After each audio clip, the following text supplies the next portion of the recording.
And welcome here to Wake Up Call with Dan Tortora, where sports truly meets that thing called life. We appreciate you being here every Monday through Friday from 9 a.m. to 11 a.m. Eastern Time on YouTube.com and Facebook.com, both / Wake Up Call DT, and on wakeupcalldt.podbean.com. We have an awesome show set up here for you today on Wake Up Call inside of the Heritage Hill Studios. We'll be speaking here first with Nate Champion, LeMoyne Dolphins men's basketball head coach, in an all-new Dolphin Dive. As you know, Wednesdays at 9 a.m. bring you into Dolphin Time, and then we'll jump in at 9:45 a.m. Eastern Time with Tae Baker in an all-new Bobcat Buzz as we speak with the Bryant Stratton Syracuse women's basketball head coach. So with that being said, we have Nate on the line here. Nate, how you doing this morning? Good, Dan. Thanks for having me. Absolutely. And Nate, I know that you and I were talking this week about recruiting and the successes on the recruiting trail, and I'd love to share with everybody out there the new faces that are going to be coming to LeMoyne and just what you can say about the influx of student athletes that you have signed over these last few days.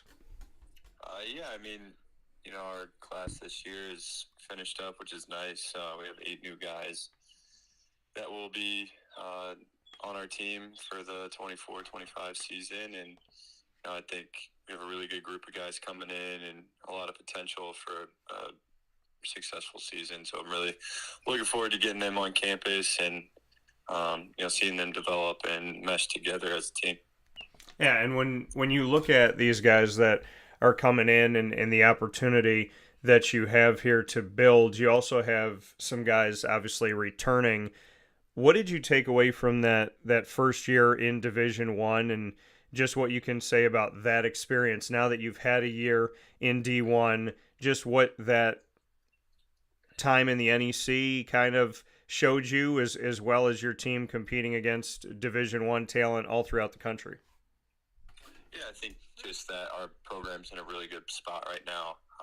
We've done a great job of recruiting the right types of kids as well as developing the talent that we have in our program. I mean, only losing 2 guys to the portal this year, which, the national average is, I think, 4.5.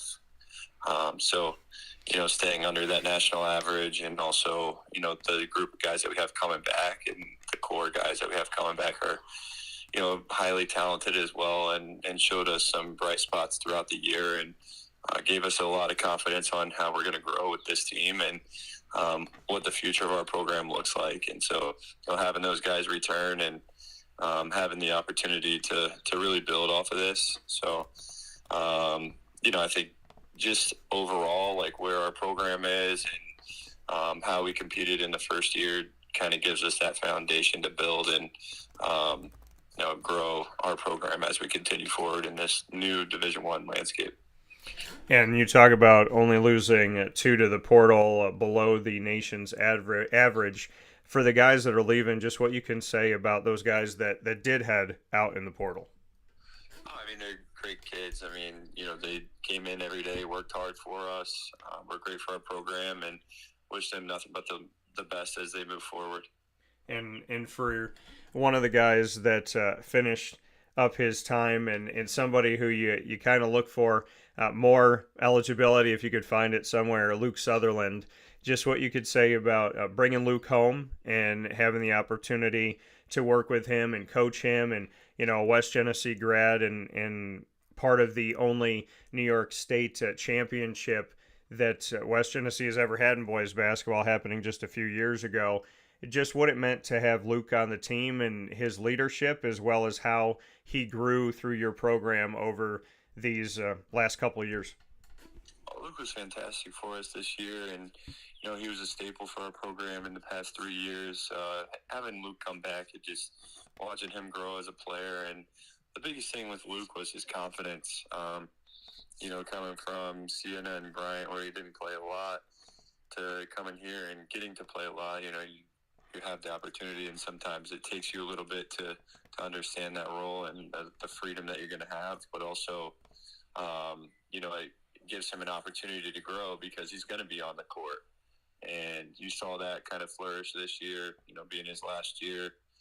And just the year that he had being an all-conference player for us, and now he's over in New Zealand playing. But, he was fantastic on the court. But, the thing with Luke and what people, like Luke so much about is, he's such a good positive influence in the community as well. And that's something that, we take a lot of pride in here, having just guys that influence people in the community just as much as they do on the court.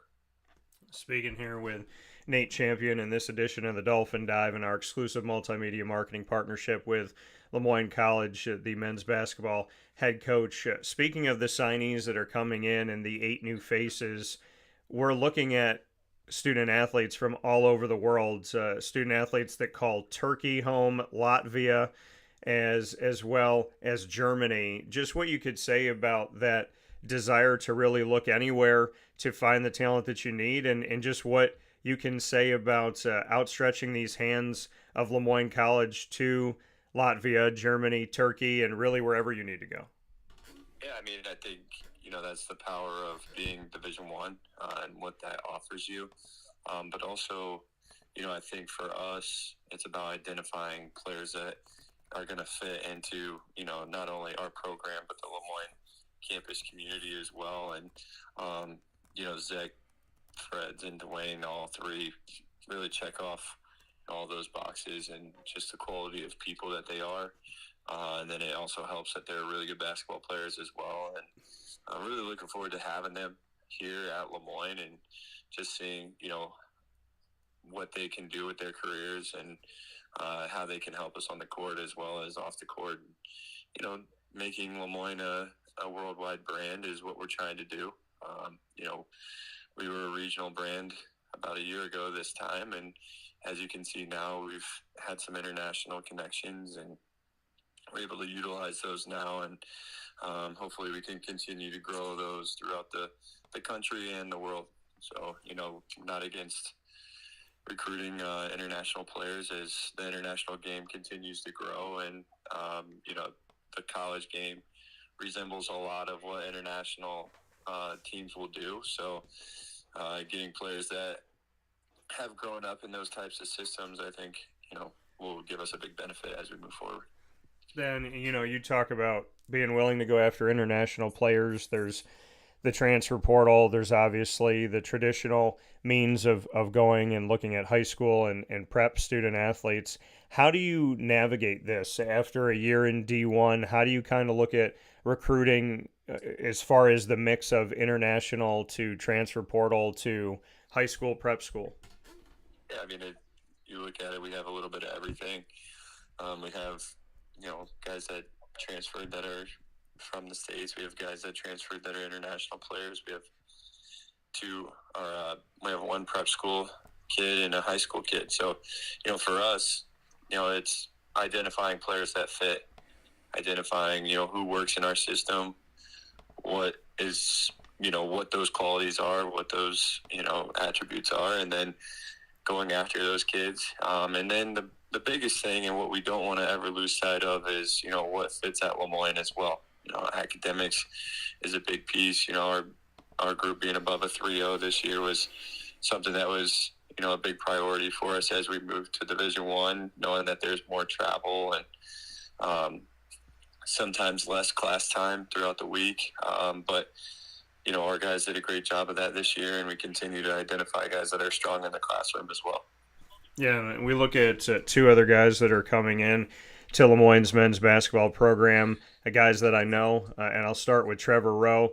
Trevor Rowe, the son of Matt Rowe, who obviously played his collegiate days as well and had successes there. And the family, looking at Trevor, he spent some time away. He went to Radford, and now he has the opportunity to come home, and he chose LeMoyne.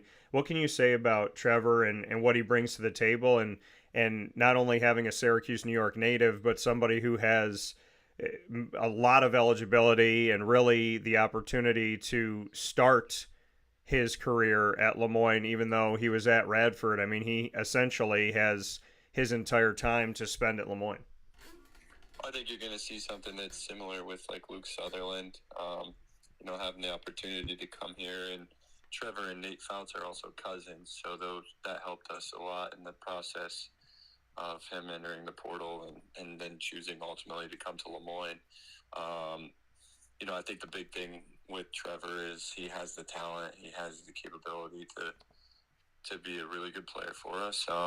And having him here and watching him develop here over the next few years is going to be something that's a lot of fun for me, and hopefully a lot of fun for Trevor as he experiences a lot of success as well, much like he did in his high school career. And Will Amica, I got to mention, Will, we talk about Luke Sutherland and that championship team for West Jenny. Will was a part of that. I've known Will and his family for a while now, and he has a unique situation as, he went off to college a few years back, but not only does he have eligibility this season, but he has multiple years. Just what you could say about what you saw in Will Amica and what he can bring to the table and kind of this opportunity to restart his collegiate career. Will's a unique situation, being that, his whole career he's been injured, and, we saw, Will come in and show potential, when he's healthy, and we're really hoping that he stays healthy throughout his career here at LeMoyne, and if he does, then he'll be able to do some things that can really help us out. And like you said, his career maybe hasn't been what he thought it would be, but, we're hoping to turn that around and see him kind of, take off here in the next few years. I know you're on the road and you got something coming up here right now, but I wanted to hit this really quick. Just what you can say about the impact of Bob Beretta on the athletic department and on LeMoyne College as a whole, and just what he's meant to you personally. I can't really say enough about what Bob's done for me. He's helped me grow professionally and as a coach. The thing with Bob is he puts standards on where he wants his programs to be at, and, living up to those standards is something that I take good pride in. And, I think with Bob, the nice thing with him was he became more of a friend, as well as my boss and the leader of our athletic department. And, I wish him nothing but the best at Bonnie's. I know he'll do a great job there. He'll definitely be missed. But, what he did here at LeMoyne was something that I think needed to be done. And he took us to a place where, I think LeMoyne has an opportunity to really succeed and continue to grow over the next few years. And I'm hoping that, that momentum continues with whoever the new AD is that's coming in. But, Bob did a tremendous job for us. And, I'm very grateful for the time that him and I had together. And coming from Nate Champion, LeMoyne Dolphins men's basketball head coach in this edition of the Dolphin Dive. Nate, I know you got a meeting, and I know you be running around today, but thank you for spending a few minutes with us, and I look forward to having you back on soon. Yeah, no problem. Thanks, Dan, for having me. Appreciate it. Take care. Have a good day. See you. That coming from Nate Champion once again here on Wake Up Call with Dan Tortora. I had a few minutes this morning, and I'm happy that we got to sneak him on the air here for a Dolphin Dive and to speak. We actually got to cover a lot in a short amount of time, so big time shout out to Nate for being on the show and giving us some time with him, and big time shout out for where all of you are, wherever you are, tuning into the broadcast on Wake Up Call with Dan Tortora here inside of the Heritage Hill Studios, and with all of our incredible partners. Thank you so much for watching and listening. We have people paying attention to the show, watching and listening this morning from Australia. So shout out to Australia.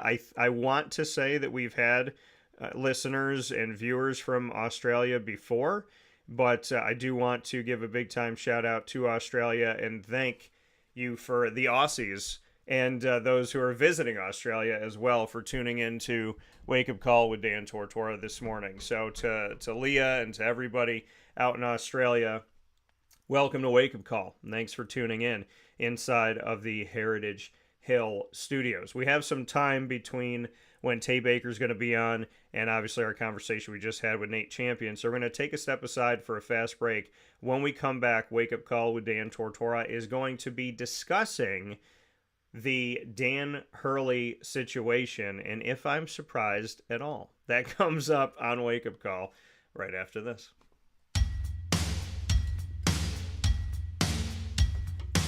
Central New Yorkers, you can now enjoy the taste of Heritage Hill award-winning craft beers, seltzers, and a full bar at 3 locations. Spend your weekends at their beautiful location in Pompey with its amazing views, sunsets, family, and pet-friendly facilities, as well as extensive private event areas. Get their taps, tonics, and tastes in their brand new North Syracuse location at Sweetheart Corner in North Syracuse, New York. When flying in and out of Syracuse Hancock International Airport, make sure to visit their Palladino Farms location. At Heritage Hill, they believe in supporting our community and are excited to now meet you where you're at and where you're going with their local farm-raised tastes. Find out more information at heritagehillbrewery.com.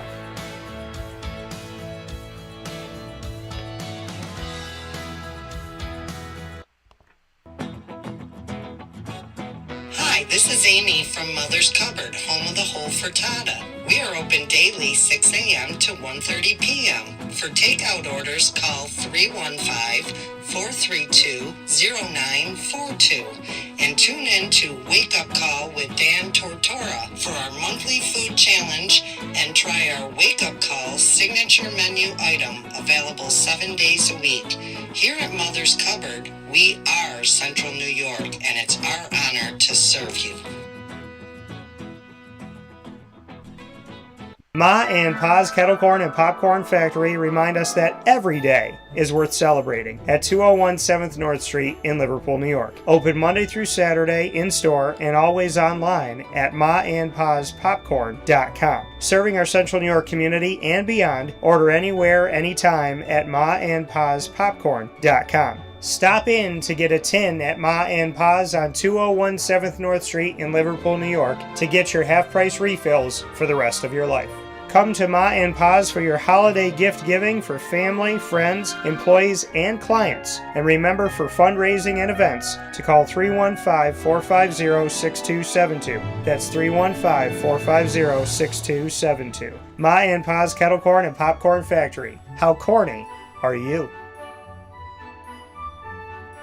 This is Jimmer Sikowski, owner-operator of Chick-fil-A Cicero, 7916 Brewerton Road in Cicero, right in front of the Home Depot. I had a deep feeling that God wanted me to do something bigger with my life and to help people, help others. I kept putting Chick-fil-A in my life, and I realized as I was going through the franchise selection process that positively impacting the lives of others was really core to what we do here at Chick-fil-A. First of all, it starts with the food. The food is brought in fresh daily. We bring in local produce.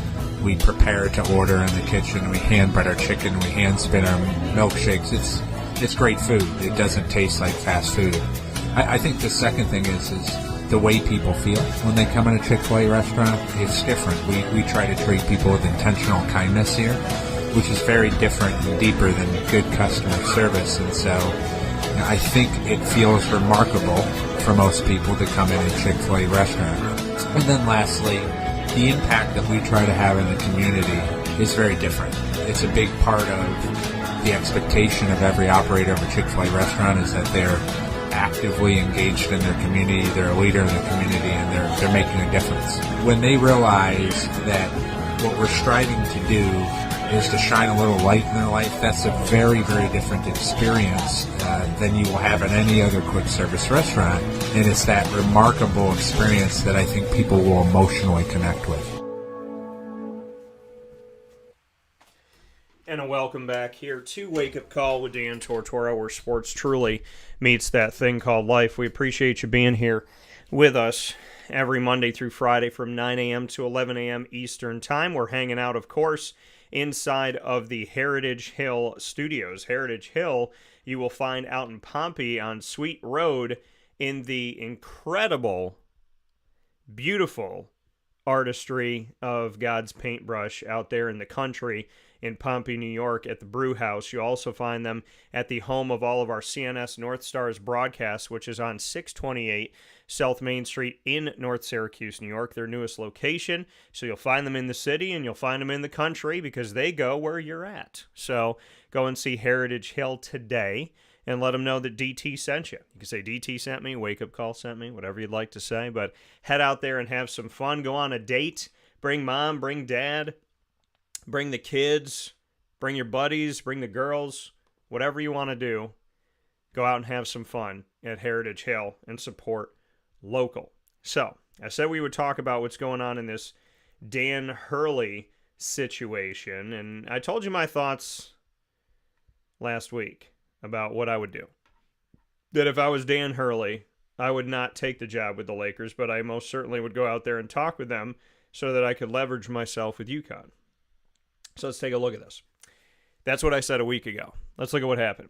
UConn men's basketball head coach Dan Hurley said he will remain at the school after the Lakers allegedly offered 6 years, $70 million. He said, quote, "I am humbled by this entire experience. At the end of the day, I'm extremely proud of the championship culture we have built at Connecticut," end quote. So, taking a look at this, am I surprised? No. He's staying at UConn, and they've won back-to-back national championships. They were the favorite going into this year's tournament. And now taking a look at everything with this upcoming season, they have the opportunity to win 3. Now, if Dan Hurley and UConn win a 3rd in a row, they would be the first men's basketball team to do that in NCAA Division I since UCLA won 7 straight in 1973. That's insane. Now, Dan Hurley has a 141-58 record in 6 seasons. Think about the Lakers offering 6 seasons. Wouldn't have a record like that. Because A, you have a drama queen, and B, you have a team that when that drama queen leaves is going to look like a giant crater. Now, Hurley last year signed a 6-year contract with UConn that has valued $32.1 million before performance-based incentives, according to the university's athletic department's website. The coach is required to pay a fee of $1.875 million to leave for an NBA job. Now, David Benedict, UConn athletic director, said, quote, "We are thrilled that Dan Hurley has made the decision to stay at UConn and continue building up our championship tradition. He has helped return our men's basketball program back to the pinnacle of the sport, including back-to-back NCAA championships, and we're grateful for his loyalty to UConn. We look forward to Dan's continued leadership on and off the court at UConn. He will continue to bring great pride to Husky fans everywhere as we work toward a three-peat," end quote. Now, before UConn, for those of you that don't know, Dan Hurley was at Wagner College in Staten Island, New York. Wagner that got into the NCAA tournament and got themselves into the round of 64 after winning their first 4 game and playing up against LeMoyne, as they're in the same conference as LeMoyne, the Northeast Conference, a.k.a. the NEC. So Dan Hurley was at Wagner in Staten Island, and then he was at the University of Rhode Island. He's never coached in the NBA, and UConn and Dan Hurley are now moving forward together. So, and they're supposed to have a press conference tomorrow, UConn and Dan Hurley. So am I surprised? No. This is along the lines of what I spoke about.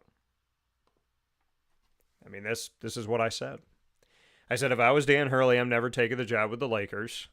I will go across the country. I will meet with them, knowing I'm not taking the job, but I'll hear them out. I'll sit down with them. I'll give them the respect of, being thankful that they see me as an NBA coach, as a professional basketball coach.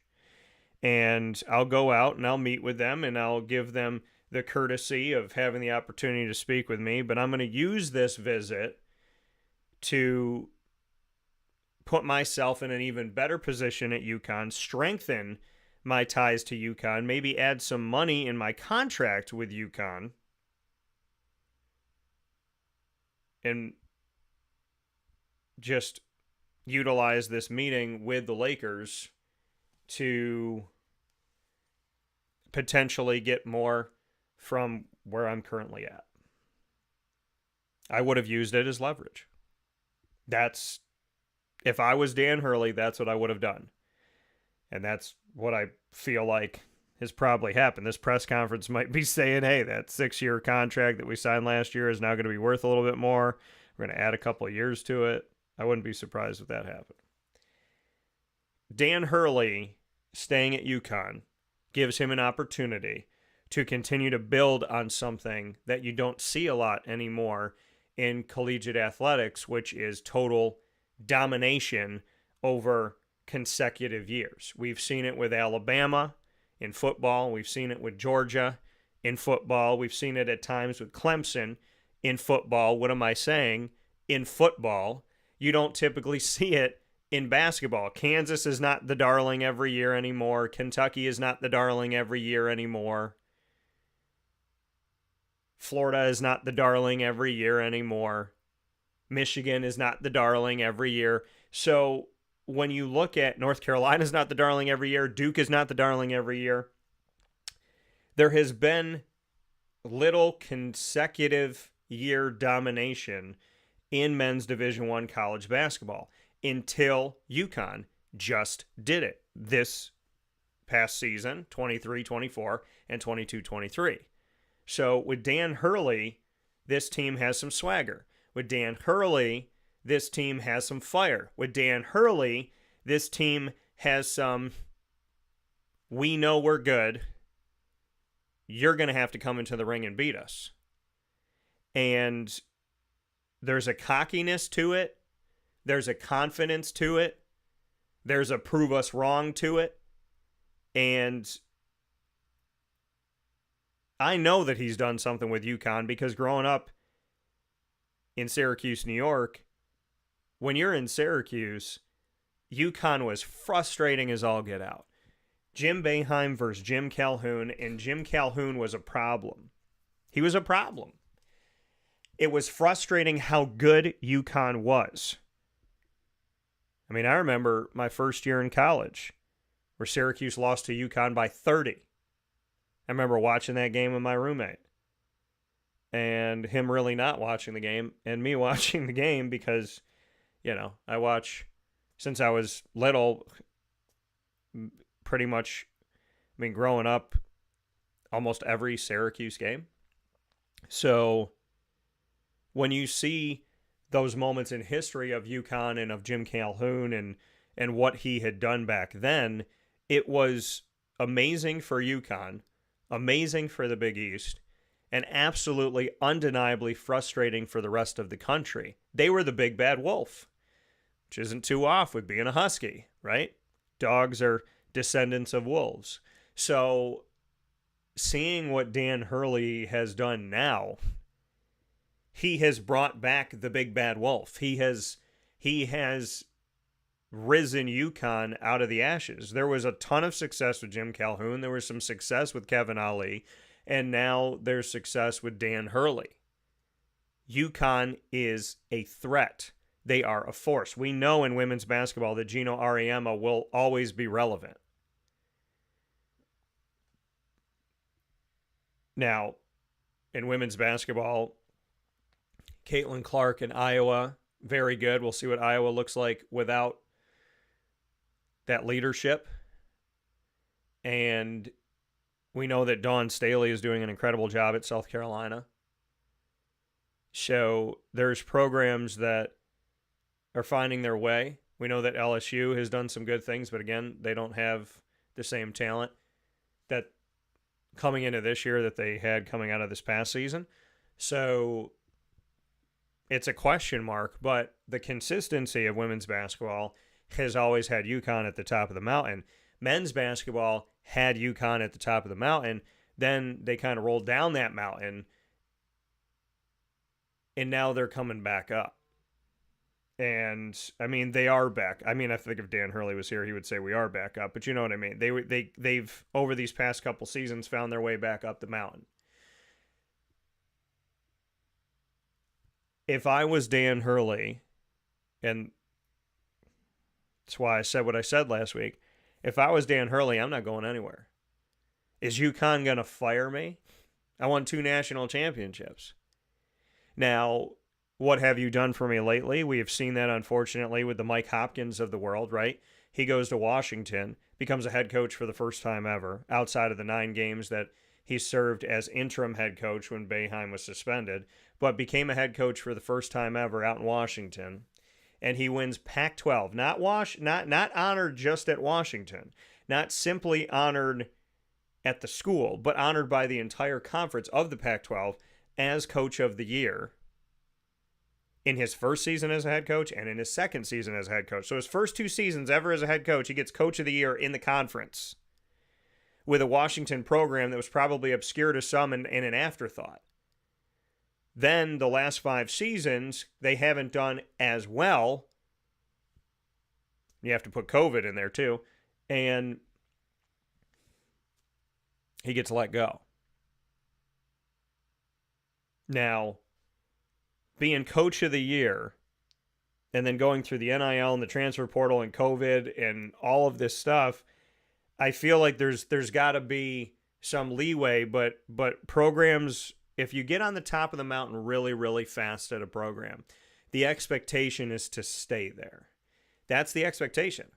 Once Jimbo Fisher at Texas A&M defeated Nick Saban's Alabama, the thought process was, okay, now you have to beat Alabama every year, and you have to vie for a national championship after winning an SEC championship. And that's a really tough thing to do. Alabama and now Georgia are juggernauts in college football, not in the SEC, in college football, in all of college football. And maybe Georgia takes that reins now, and maybe it's not Alabama, but we'll see. I don't think we should count Alabama out, despite the fact that Nick Saban is no longer there as a head coach. Anybody that came in after Nick Saban was going to have to listen to what this could be.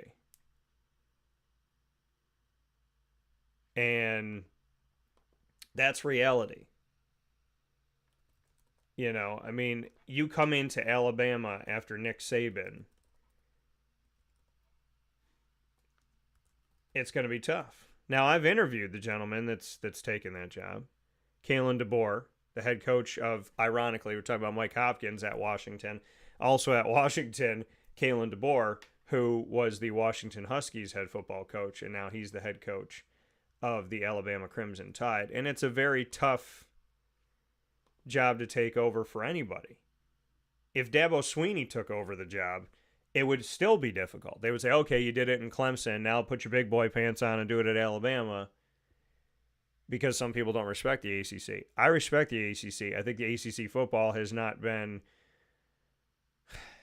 providing a lot of, like, Miami hasn't been consistent. Wake Forest has had some really good moments that I don't think they get credit for. NC State's has had some good moments I don't think they get credit for. I think Duke's had some good moments, but, you know, Duke loses Riley Leonard to the transfer portal, their quarterback, which is frustrating because I think Duke's been on the uptick, and they lost their head coach Mike Elko, and he was on the uptick in just a couple seasons, and now, you know, he did a ton of good things when he was there. So when you look at coaching and you look at some of these places that we're talking about and some of this history that we're talking about, UConn was one of those powerhouses. Football, we know who it is, and it hasn't really changed in the last decade. If you said Alabama, Clemson, Georgia, you really don't have to say anybody else. But when you look at, and people would say, Dan, what about Ohio State? Inconsistent. Dan, what about Michigan? They've won one, and again, inconsistent. And also, I would argue why those teams should even have been in the college football playoff when you look at who other teams played. So UConn, whoever they play, wherever they play, they were a force to be reckoned with when I was growing up. They were that team that just aggravated the heck out of you. If you bumped into a UConn fan and they came out, I mean, there's a guy that lives here in Syracuse. He's been a UConn fan forever. loves Rip Hamilton and Khalid El-Amin and so on and so forth. And him and I, grew up around each other, and he was so adamant about letting people know his love for UConn.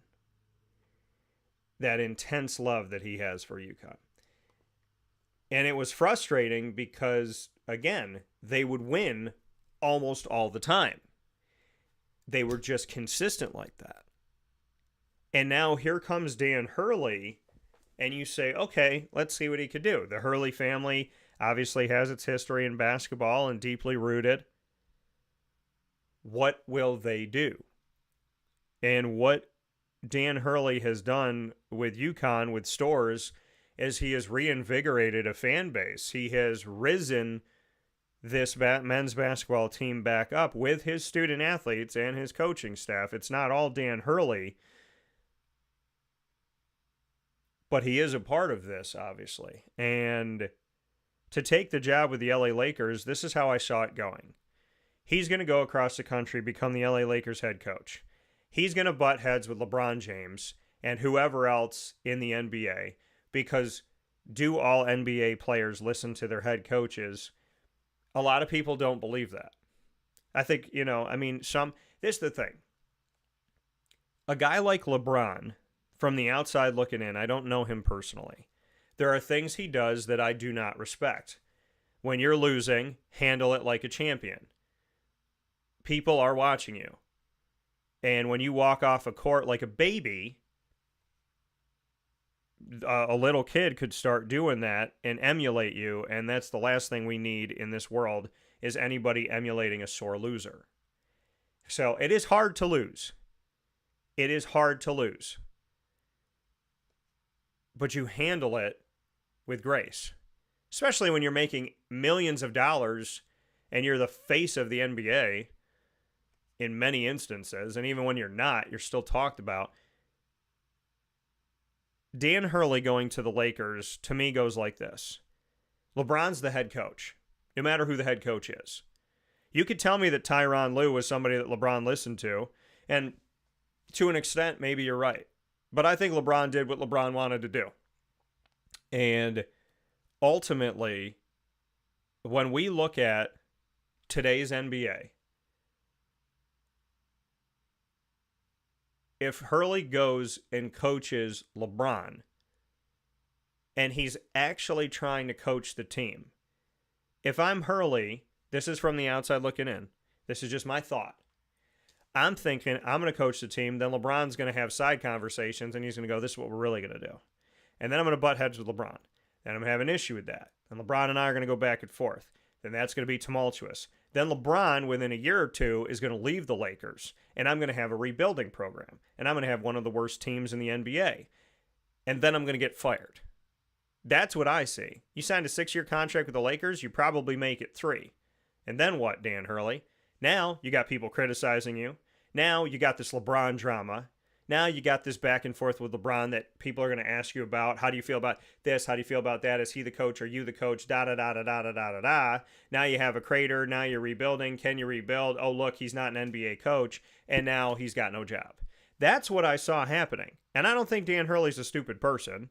And I think Dan Hurley has probably thought this through, I would imagine. And I think that he knows. If he's in Connecticut, who's going to fire him? Who's going to fire him? Again, we go back to the Mike Hopkins thing. So high on the mountain, if he falls down and he's got a losing record, he's not going to the tournament, then people could be talking about this, that, and the third. But a coach that has won these national championships, I would imagine, is going to, and good morning to everybody that's watching and listening. I appreciate you wherever you are. Australia, Central New York, Boca Raton, appreciate you wherever you're coming from. If you are Dan Hurley, and you've already shown in these last couple of years amidst the NIL madness and the transfer portal and all this stuff, and remember that UConn just went back to the Big East, within these last few years from the American Athletic Conference. Within all of this change and all these things that you're trying to adjust to, you've won 2 national championships back to back. I don't see a world where UConn fires Dan Hurley. I don't see a world where UConn wants to lose Dan Hurley. So you're going to make money. Job security is better. You've already built a champion twice. People are going to want to come play for you. If they're in the transfer portal, they would probably love to come to you. So they're coming more to you than away from you. They want to be a part of this history. The Big East provides an incredible form of basketball. So you're in arguably the best conference when it comes to basketball right now. You got a team that's won back-to-back national championships. I don't see a world where Dan Hurley, now people will say he's got to keep winning and keep winning. I don't think he needs to win a national championship every year for UConn to keep him. This is not the NBA. But I think if he's consistently going to the tournament, then how do you fire this guy? I think if he is going to the tournament and winning, how do you fire this guy? I don't see a world where Dan Hurley gets kicked out of Stores. I don't see where UConn goes good riddance. So between being in a place where you've already won a national championship twice and you're building something special in a place that already is very historic and has already been on the top of the mountain in college basketball for men's and women's basketball, when you have an environment like that you can really own and have them put up a statue of you someday, or you could go deal with a crybaby on a team that did not have a good season, that got bumped out early and probably is not going to have a good next few years with the continued drama, LeBron getting older, and this team eventually having to recreate itself. Why would you take on a project with the Lakers? And why would you become an NBA coach not knowing if these guys are going to listen to you? Because that is the stereotype, right? And to me, I hope that's not true. I don't think every NBA player tunes out their head coach. But when you are in the NBA, and let's say you're 34 years old, and your head coach gets hired, this up-and-coming guy in college, and he's 30. Some people might go, you're younger than me. I'm not listening to you. I've been in the NBA. I know what I'm doing. Sometimes a guy who's been in the NBA and a coach comes to the NBA for the first time, that guy could be a rookie. That guy could be 19, 20 years old and go, I've been in the NBA a couple of years. I'm not listening to you, coach. So I don't think it's fair to assess that the NBA as its entirety doesn't listen to their head coaches. I don't think that that's a fair assessment. But when you go to the NBA, having never been a coach in the NBA, and you're going to LA, and you're going in front of all those actors and actresses and all of that stuff and all that expectation and that thought we're supposed to win a championship every year, even though they haven't done that, why would you want to deal with all that drama?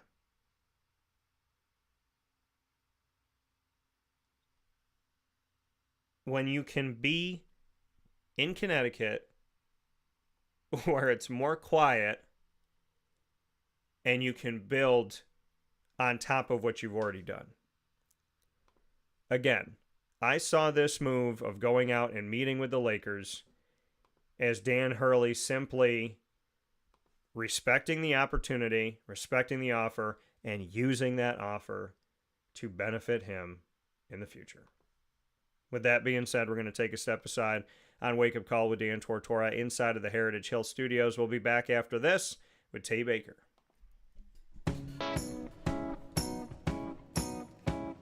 In these unique times, there are those in our community that give us a sense of normalcy and positivity. Pizza Man on 50 Oswego Street in Baldwinsville has been here for you for over 35 years and is here now. Call 315-638-1234 or order online at pizzamanbville.com to bring those familiar tastes into your home. And remember to come see our monthly on-site broadcasts centered around the community and our Baldwinsville Bees. Pizza Man in Baldwinsville. Any way you slice it, they are always here for you.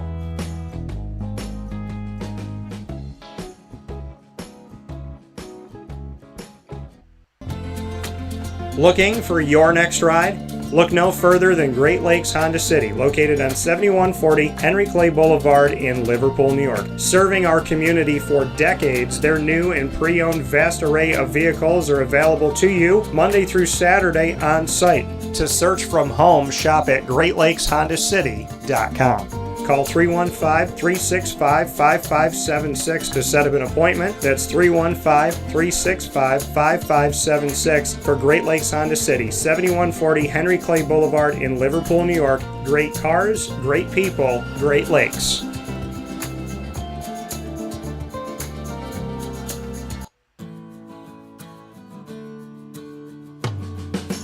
Our corporate purpose at Chick-fil-A is to glorify God by being faithful stewards of all that's entrusted to us and to positively influence all those who come in contact with Chick-fil-A. And what became increasingly clear from our success in Cicero is that people love Chick-fil-A. And also I think we recognized that, we had a great opportunity to grow the brand and grow our platform. I felt incredibly grateful when I was selected to be a Chick-fil-A operator.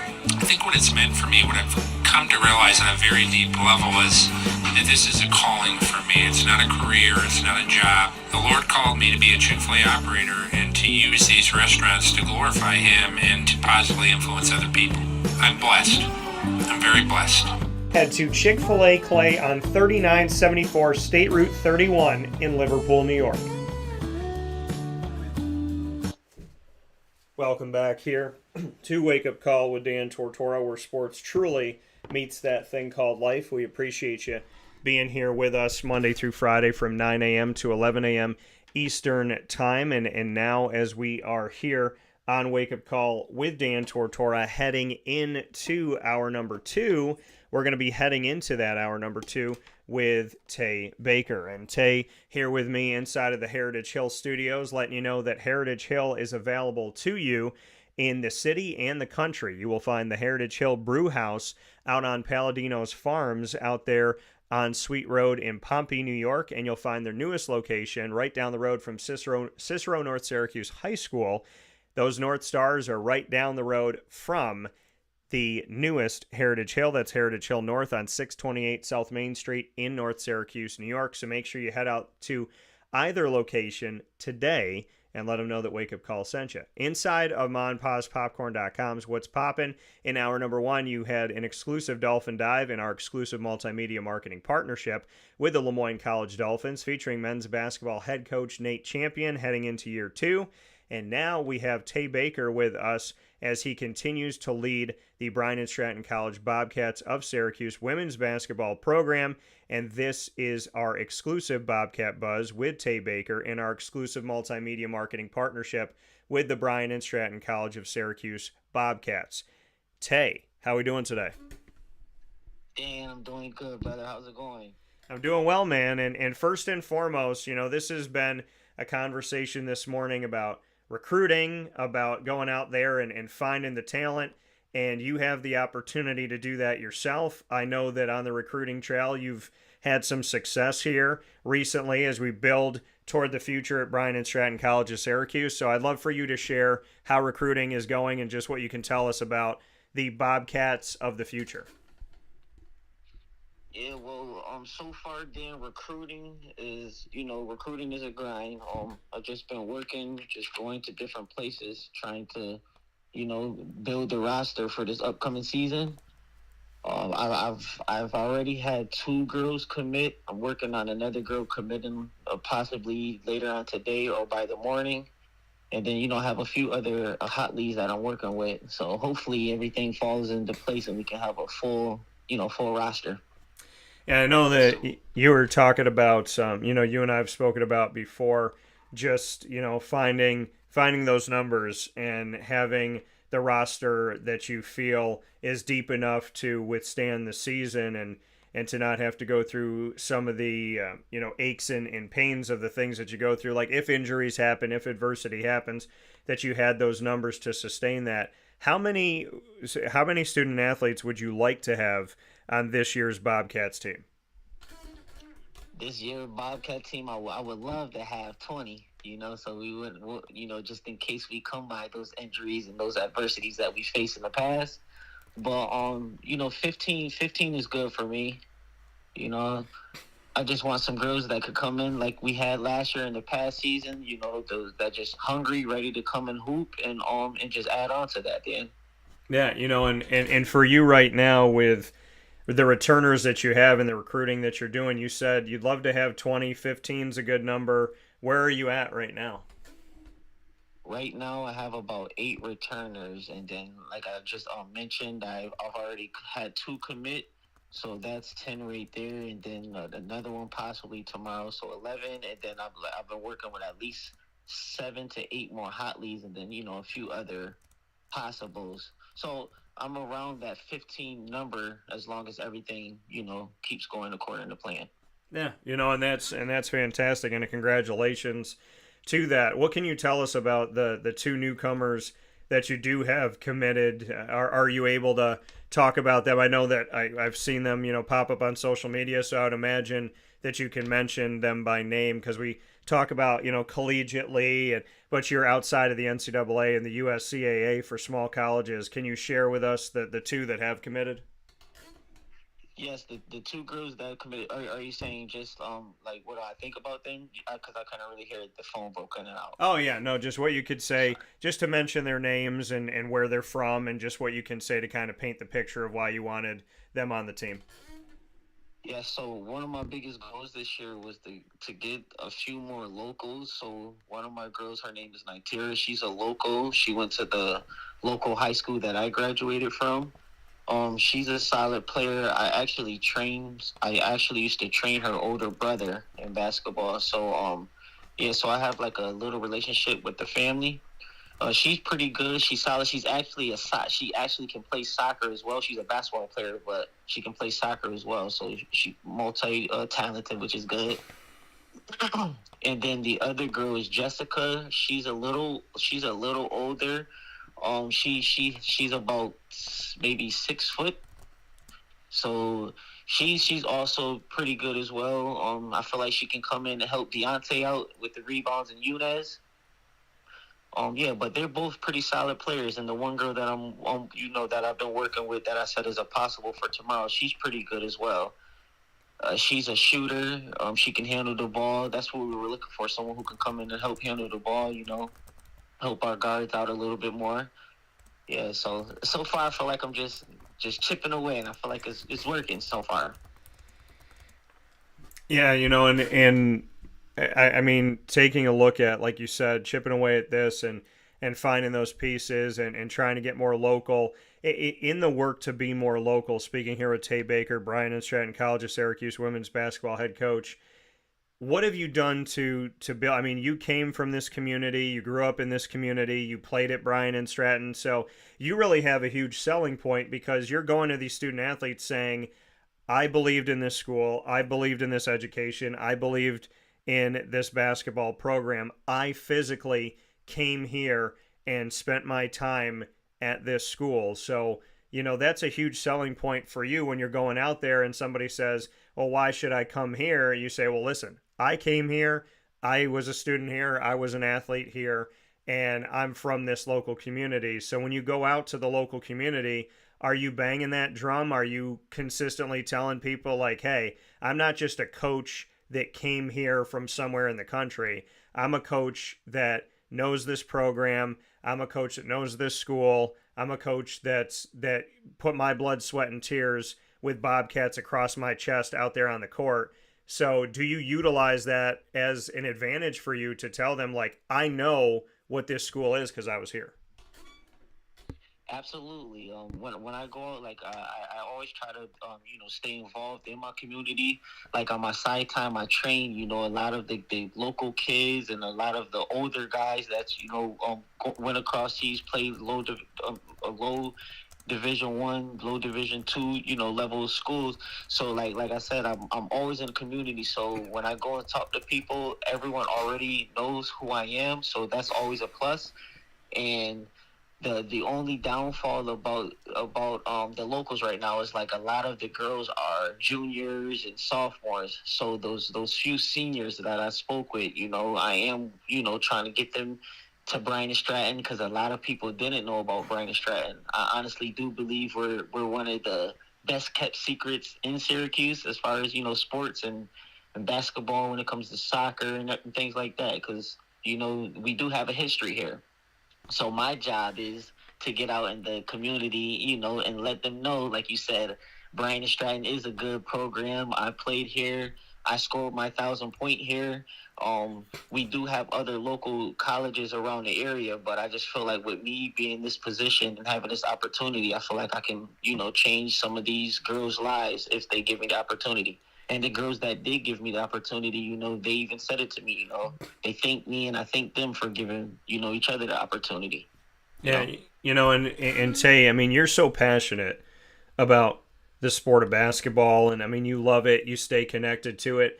I don't think it hurts you. I mean, this is how I think, and you can tell me I'm totally wrong, but I'm going to give you some honest advice from my seat.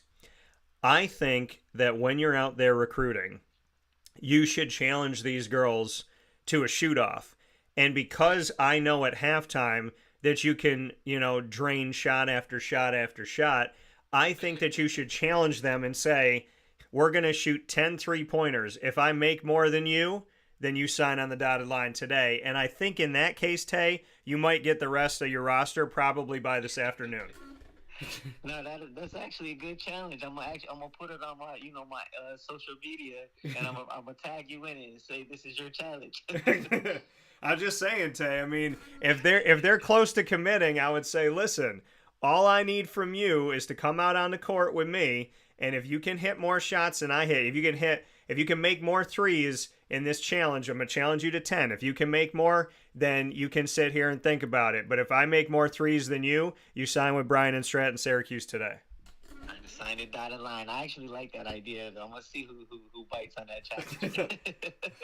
So you like that idea. Oh, thanks, man. But I mean, you talked about recruiting locally, and dealing with the fact that you have some juniors here, so some time that you have to wait. But in the local community, what can you say about the talent that's here in Central and Upstate New York? What do you see from the talent? What do you like about the talent? How would you describe what is here? Because, I mean, we have Section 3, and Section 3 has put together some really talented student athletes. Brianna Stewart, for goodness sakes, came out of CNS. We have seen, Caitlin Walker, who just played at LeMoyne, coming out of West Genesee. We've seen talent, Nevaeh, coming from Liverpool, who went out to St. John's. So we know that there's talent here wherever you're looking, from CNS to Liverpool to Beeville to West Genny to CBA to so on and so forth. What can you say from your perspective of the talent in Section 3 and what you see from the local community of girls basketball? Yeah, when I go and recruit and I watch some of these girls, these high school girls play, man, they're very tough. They have high IQ. They can play as a team. I just feel like every one of them does their job very good. I've watched Henniger, I've watched Liverpool, I watched the schools that you name, like CNS, even Nottingham. They're even upcoming program. I feel like these girls, they have the heart and the mentality, and I feel like if I can get these girls, young and here, if they give me that opportunity, like I said, I feel like I can even help them get to that next stage after Bryant Stratton, because for some of them, for some of these girls that can actually hoop but don't have offers that didn't commit yet, come to Bryant Stratton, get your film, get your recognition and everything out there, your name out there, and, and go from there.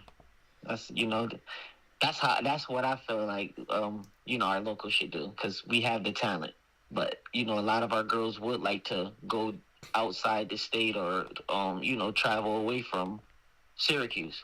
Just like when I go and recruit in other states, they say the same thing, like they would like to leave their local area and come, 4 hours away, 5 hours away. So we have the talent. We just need our talent to give Bryant Stratton, a chance. And why do you think that they should give Bryant Stratton a chance, whether they're 4 hours away or across the country, or if they're right here in this community? Why should a student athlete for women's basketball give Bryant and Stratton Syracuse the chance? Honestly, because we're a great program, and then we got great staff. We're not a huge campus to where, like I've been in a huge campus where you can get lost, or the instructor or the professor doesn't really know you by name. You're just like pretty much like a student.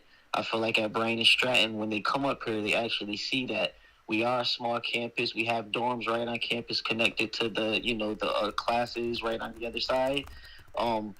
We're just more like a family here because it's so small here. So everyone knows everyone by their names, and the professors know each student and vice versa.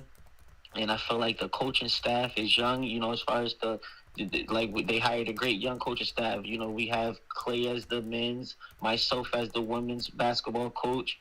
You got Sean as the baseball men's coach. I just felt like, and then Nick and Alex as well. But I feel like they did a good job hiring a young staff so we can relate to the upcoming class that's coming in. Yeah, and like you said, I mean, just putting a good staff together, good people, and then being in a classroom where, you don't get lost in the shuffle. For Bryant and Stratton, if somebody knew nothing about Bryant and Stratton Syracuse, there's two campuses. Mary Hawkins overseeing both campuses in the Syracuse area. You have the James Street campus in Syracuse, New York, where the head coaches have their offices, and then you have the Liverpool campus right across the street from Avicoli's off of Route 57. For somebody that knew absolutely nothing about Bryant and Stratton, what would you want to say to them today about the why? If they come to you and say, Bryant and Stratton Syracuse, is it the same as OCC? Is it the same as this school? Is it the same as that? If someone came in and said, like, I don't know enough about you to make a decision, what would you say? I would say, just like I said, what I mentioned about us, I feel like we have a great coaching staff. I'm not discrediting the OCC because I graduated from there as well. Yeah. But I just feel like here, everyone knows about OCC. It is a great program. But I feel like we are the greatest kept secret. I don't want to sound repetitive, but with the staff that Bryant Stratton decided to hire, and then the staff outside of basketball, I feel like this would be a great opportunity. And then you can get the difference between OCC and Bryant Stratton is that you can come here and get your associate's degree, graduate, walk the stage, and then come right back in and earn your bachelor's degree. I've actually had an OCC student graduate from, not graduate, but played at OCC and then decided to come here, and she can actually finish out with her bachelor's degree here now.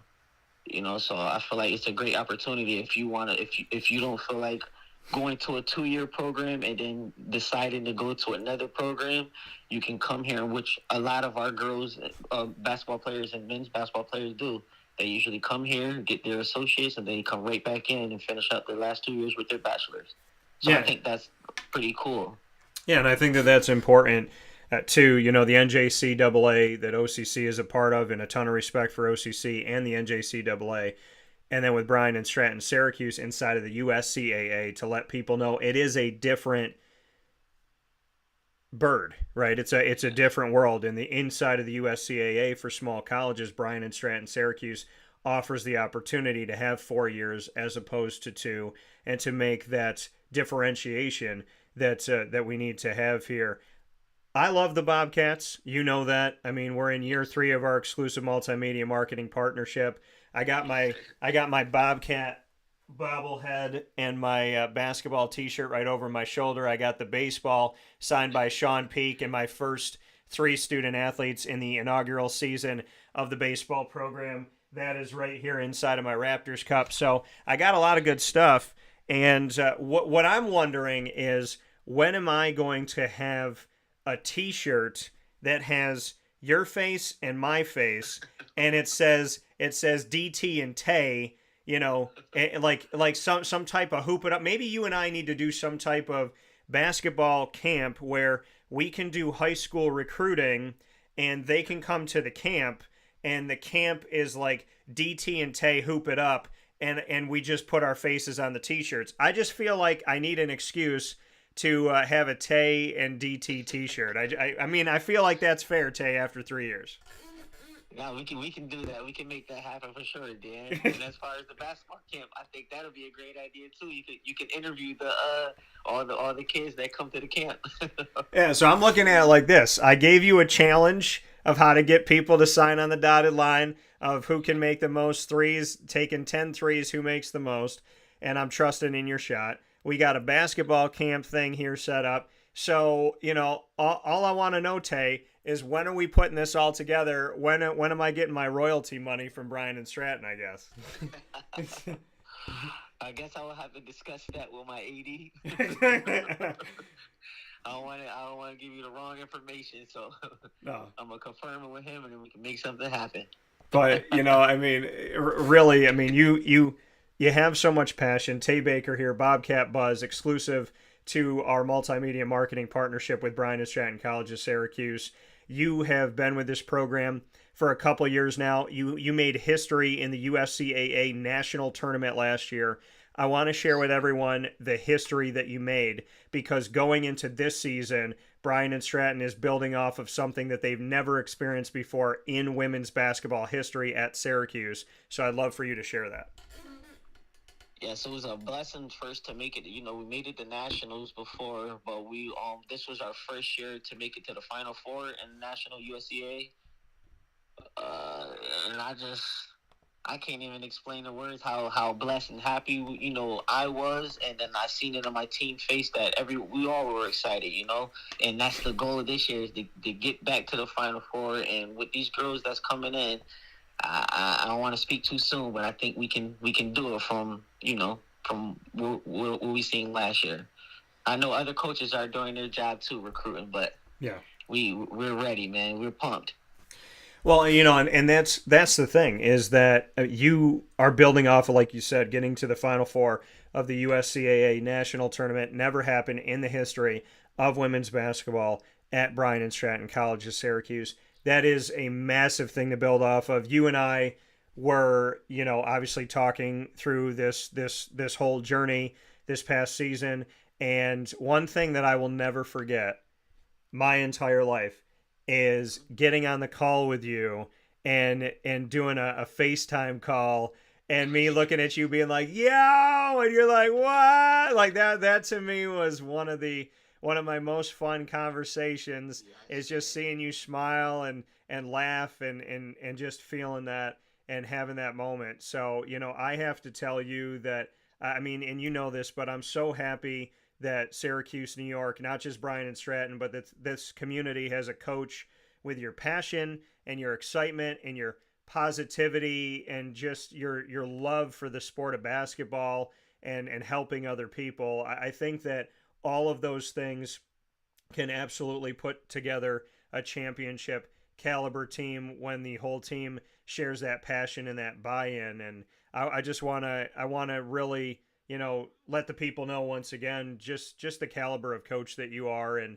the passion and the positivity is something that is not easy to find in today's world. You're always smiling. You appreciate when people do even the littlest things to help you out. And I just want to say thank you for the way that you tackle life, and the fact that you actually are positive and excited, and that you really do live in the moment with your student athletes, which I think is great.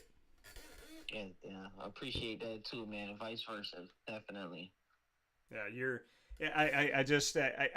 for me, I know those phone calls. Like I know when I call you up and we're celebrating something, I know as soon as I get loud, you get loud, or vice versa. So yeah, and I love that.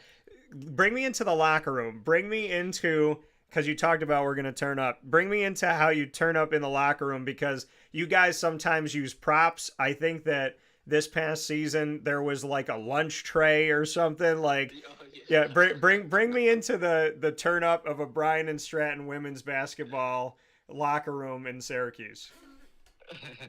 So like I said, I'm still young, Dan, with the coach, and I'm learning, man. So when you mentioned the tray incident, not even incident, the tray experience, we were so happy that we won the game. This wasn't even nationals, but we won a game earlier in the season that, everyone thought we were going to lose, but, we believed in ourselves. So we had our center, like, she was so happy. Eunice. She basically just stood on the tray and, like, did spin 360s around, and everyone's yelling, banging on the locker room. Like I said, we turn up after we win a game, no matter if it's a championship game or a regular season game. Like, I just love that we excited, like, because I tell them to play every game like it's our last. So every game we're gonna celebrate like it's our last game, But to answer your question with the Nationals going into the locker room, it was a good experience, great experience. Like I said, we knew we were going into the Final Four. So when I walked into the locker room, we the girls treated it as if we won a national championship. They threw like water on me, banged down the locker room, everyone screaming, "Let's go!" We made it to Final Four. Just excited, man. Just excited. So, Yeah. and everyone was screaming, man. What's that? No, and I was going to say, and this year, for people to know, I believe the USCAA National Tournament is moving from Richmond, Virginia to Buffalo, New York.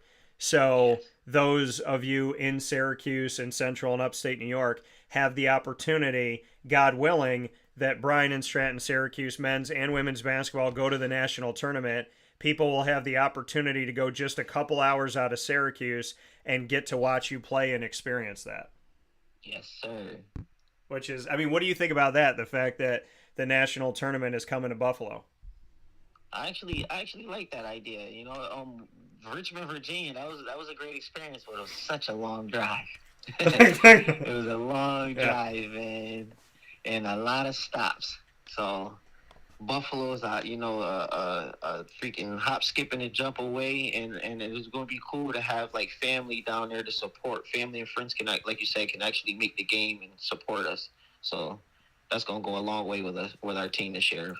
Yeah, I think that's huge, the opportunity for that. Speaking here with Tae Baker and this Bobcat Buzz, the Bryant Stratton Syracuse women's basketball head coach. What can you tell us about the upcoming season? Have you put together any type of scheduling yet? I know that, Bryant Stratton College, there's other Bryant Stratton campuses, so you'll go up against the Buffaloes, and I know there's like Rochester, Buffalo, Albany, there's different ones that you'll go up against. There's actually one out in Wisconsin.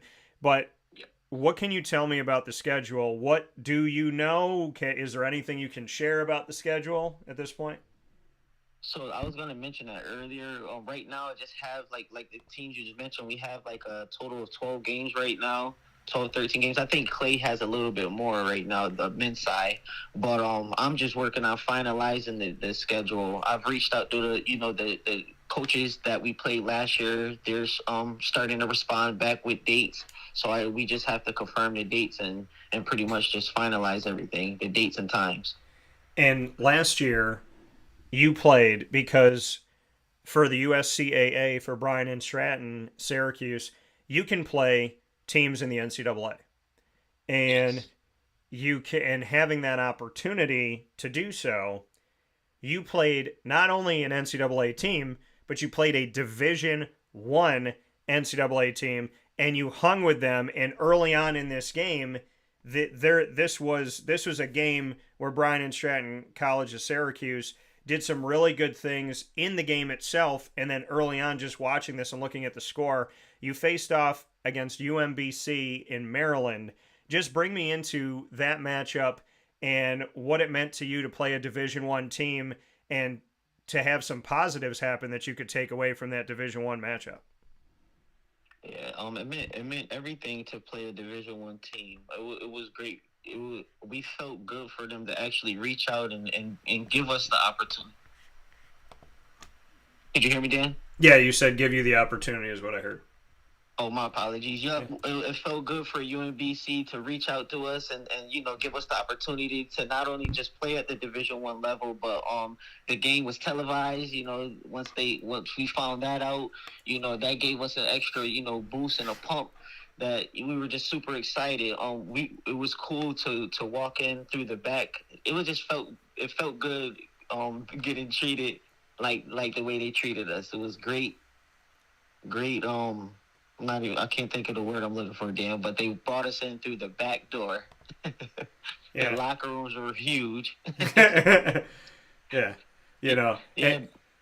But other than that, though, just the experience. I told the girls, this is possibly a once in a lifetime opportunity. So let's take advantage of it. I felt like that's why we were able to hold on at the beginning of the game until we got a little tired. But everyone was pumped up and excited. Yeah, and to be able to have something like that, to look at the schedule, and we talked about how OCC's in the NJCAA for junior colleges.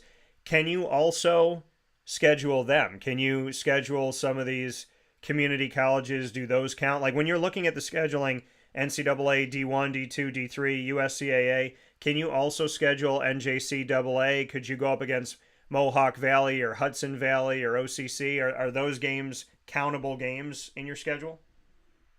Yep. So we can play against them, but I don't think the games are like countable towards our schedule. Okay. So yeah, that's why it's been so hard to play against OCC. We played against them one year, but it didn't really help either of our schedules.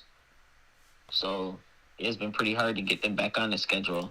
So for you, any NCAA D1, D2, D3, or USCAA, any of those will count in the scheduling. Yes, correct. Yep. So, I'm thinking about some things now. I'm thinking about maybe play my alma mater, NCAA D3, play Marywood.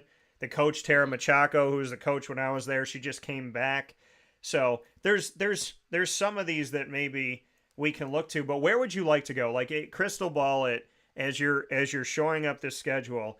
If you could play up against anybody, who would you want to put on the schedule? Either be it from like your personal history or a team that you just have a lot of respect for. Who would you like to put on Bryant Stratton Syracuse women's basketball schedule if you could put anybody on the schedule? I would like to play against SU. Okay. Which I know that would be a long stretch, but I think that would be a good challenge for our girls, like to let them to see like what a real Division I college level girls look like. I brought them to the basketball games before, but I would like to actually either scrimmage them, practice with them, or play against them. Yep, I would like to get TC3. Like I played for them before. I actually played for Coach Stevenson not even played for him, but I practiced with him for a while. Coach Stevenson. I'm not sure if he's still the women's coach or not though. But TC3. I don't really have a lot of teams off top. I just want to play against great competition this year. Just to challenge my girls. Yeah. I would like to change up the schedule from the last 2 years. Like UMBC was a different different matchup for us. We've never played that type of school and at that level before. So I would like to play more teams at that level. And why do you not shy away from that? Why do you not shy away from NCAA D1, 2, 3, a team you haven't played before on the schedule that you don't have history against, be it USCAA or NCAA? Why for you do you like those challenges? Just because I'm a competitive person. Like I said, I play sports. I just like the competition. The girls I bring in, when I talk to them, I let them know how competitive I am. Even when I practice with them, I'm gonna go at them like they're the men. So I'm gonna make you better. I feel like playing at that level and at those competition, not competition, but those competitive levels, I feel like it'll just make us better for when we play teams in our division. It'll be it'll be a little easier for the girls because they're used to playing at a higher level or much tougher girls that grew up playing around men all their life. Yeah, and to see, like you said, that level, that competitiveness that you have, that passion that you have. What have you learned about yourself? You and I do this check-in every year about what you're learning about yourself as a coach.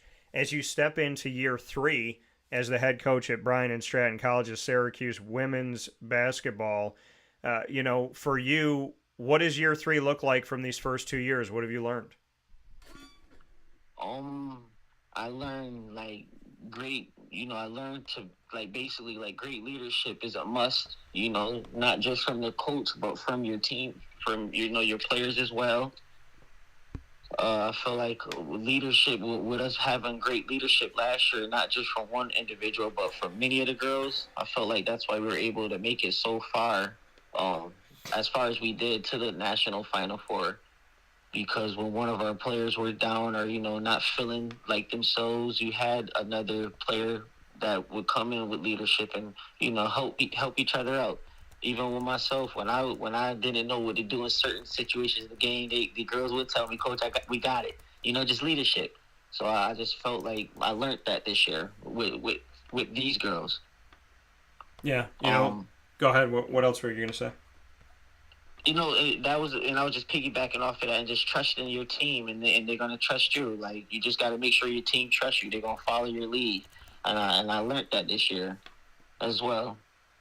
And for you, how do you kind of assess yourself as far as being able to get through to the team verbally through your message? How do you feel like your message is getting through to the student athletes? I just listen to them, honestly. I listen to what they have to say because, they're young and they're going through, life is lifing for them. So I've been their age before, and I actually played basketball went to college as an adult, so I can relate to some of these girls. I went back to school at 26 years old. So some of my girls are a little older, so when they're saying they're going through things in life, I pretty much just listen to them, help them come up with a solution. And if there's anything, that I can help with or my family can help with, we'll handle the outside life. And then I've noticed that's been making, on the court, like our basketball life, much easier. That's what I felt. So handle everything on the outside, make sure that's good, your outside life, and then just focus on basketball. I told my girls, I need you guys' attention for 2 hours. The rest of the day is yours. So, and they come in and they work for those 2 hours usually. Sometimes they come in slacking. They know my line, my favorite line.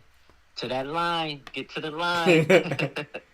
So, yeah, but other than that, though, that's what I pretty much do, Dan. I just pretty much listen to them, and then we go from there. It's Tae Baker coming to us, Bryant Stratton College of Syracuse, women's basketball head coach for the Bobcats right here in our community of Central and Upstate New York. This Bobcat Buzz and our exclusive multimedia marketing partnership with Bryant Stratton College of Syracuse. It's time to play Rapid Fire, Tae. So, yes, you get the first question. What do you got? So my first question to you, Dan, is if you could relive one childhood day, what would it be? If you could remember, what would it be and what were you doing? If I could relive one childhood day, where would it be and what would I be doing? So I would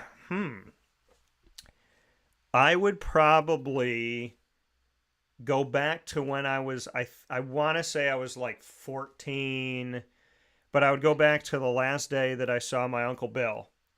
And in my studio, over my shoulder, I actually have my gold collection of cards he gave me, and the Babe Ruth one and the other ones. And then I have right off the camera, I have my Nolan Ryan signed card that he gave me. On that day, the last day that I saw him, he gave me these prized possessions in his collection that I will never sell. I will hopefully give to one of my children someday, and then they can hold on to it for me and for Uncle Bill. When he did that day, I remember I was in the back seat of the rental car. We were getting ready to leave Cocoa Beach, and he came up to the door, and I was like, "Mom, I think I think Uncle Bill wants me to put the window down." They put the window down, and he handed me the gold collection, and he had it in an envelope. And he's like, and it's missing this card, and he gave me the Babe Ruth one. I guess he had to send away for it separately. And he handed it to me, and he was like, I want you to watch these for me. I want you to take care of these for me. Okay. And I remember being like, why? I'm a kid, these are yours. Why do you want me to take care of these? And then he had like behind his back the Nolan Ryan, and he was like, you know what? He's like, take this too. And I looked at him. I'm like, Uncle Bill, I can't take it. And he looked at me and he was like, take care of it, like take this. And I was like, I can't. And he sent me away with those. And there was a lot of stuff after the fact that happened with the family and everything. And it was almost like he knew something was coming. And he just handed those to me. And I watched him out the back window until I couldn't see him anymore. And it was the last time that I saw him. And in his honor, and now he's up in heaven, I keep them in my studio within my eyesight, and I will protect them for the rest of my life. So I'd go back to that moment, and I would hug him and give him a kiss on his cheek, and I would probably just hold on to him for a long time because I didn't know that was going to be the last time that I was going to see him. Dang, man, that's deep, man. That's a pretty cool moment, man. Yeah, that's seriously Babe Ruth card. Wow. Yeah, Babe Ruth. I think there's Hank Aaron, Nolan Ryan, but so yeah, Uncle Bill, I love you. Awesome dude. Rest in peace, Uncle Bill. Yeah, and he created vanilla Coke before vanilla Coke created itself. He was putting vanilla syrup, chocolate syrup, and strawberry syrup in Coke and Pepsi like over a decade before those companies even tried to do it. So I want to shout out my Uncle Bill because Pepsi and Coca-Cola, y'all owe the family monies. So, but, I mean, he was awesome at it. But, yeah, he was incredible. He's a vanilla chocolate. So I started making chocolate Pepsi at my grandma's house because of my Uncle Bill and all that stuff. So my question, yeah, I love you, Uncle Bill. Man, I could not say enough. My question back to you, Tae, is we know that your daughter she's got that energy, she's got the passion, she's got the smile. You've obviously raised her right because she's got a lot of awesome manners as well. What is your favorite moment with your mini-me? My favorite moment, and they're similar. Can I name two? Because it's like the same thing. Yeah. So my favorite moment that I feel like she'll always remember, and I felt like I had to do this for her, was walk the stage with her at OCC when I graduated. And then I also did the same thing at Bryant Stratton as well. Well, I didn't get a chance to walk the stage with her, but she was here and watched me walk the stage. So I felt like I just showed her, that anything is possible no matter what age you are. So I will. That's one of my favorite moments with my daughter. Yeah, there's so many more, but yeah, that was big to me. No, to me, that's absolutely incredible. And I think, how could you pick a better moment than that moment to, to be able to walk across the stage with your pride and joy has got to be one of the best moments that you've ever experienced, I would imagine. Absolutely. Yeah, that's special, man. So, what's your second question for me? So my second question is, what do you think a person needs in life to be happy? Oh, we're getting deep today. I like it. I wasn't going to ask this one because I asked you the first one, but I'm like, why not? Yeah, no, I love this. What does a person need in life to be happy? I think without question, and people can disagree with me on this, but I think that history proves itself. If you don't have God in your life, you have nothing. Okay. Yeah, so yeah. I'm gonna say, if you live your life without being thankful to your Maker, I don't know what you're doing. So I would say, in order to live a good life, God has to be at your center. Surround yourself with people that challenge you respectfully. And what I mean by that is do not surround yourself with yes men or yes women. And at the same time, even though you're going to have people that are going to be constructive with you, make sure that they do not destructively criticize you. And so I would say surround yourself with people that are honest with you, true to you, and challenge you. Have God at your center. I would say do not take new opportunities and attach them to, do not take, okay, when a new carriage comes your way, do not attach it to a horse that was on fire from your past. And what I mean by what I mean by that is when you have the opportunity to fall in love, when you have the opportunity for a new friendship, when you have the opportunity to work for a new boss, do not connect that person to the traumas and the terrors and the pain of your past, because you will miss out on good people every single time. I would say laugh every single day, which is something that I do. Laughter truly is, when people say laughter is the best medicine, I don't know a time where I haven't felt better after a good laugh. So I would say laugh every single day. And I would say fear, worry, and doubt have never solved a single problem in life. So lead with passion, lead with positivity, go after what you want in your life. You know, people say to me all the time, it looks like you love, you're busy all the time, you're out there all the time. And I look at people and I say, I absolutely love what I do, and I do what I love. And am I tired most days? Could I probably sleep all day? Yes. But, I absolutely, positively love everything that I get to chase. And I'm so grateful to God that all of the passions that I have, He opens doors, He builds paths, and we always find a way to get there. There's literally nothing that I think is impossible. And I have a quote in my studio right over my left shoulder that says, hope makes the impossible possible. And my mom gave me that when I graduated college and got my first apartment. And I have carried that to every relationship and every professional thing that I've done in my life. And I would say have a kid spirit. I would say never, ever forget that kid spirit. My grandmother lived to be just shy of 101, G-Mama, because of that kid spirit and her faith in God and her she wasn't a dramatic person.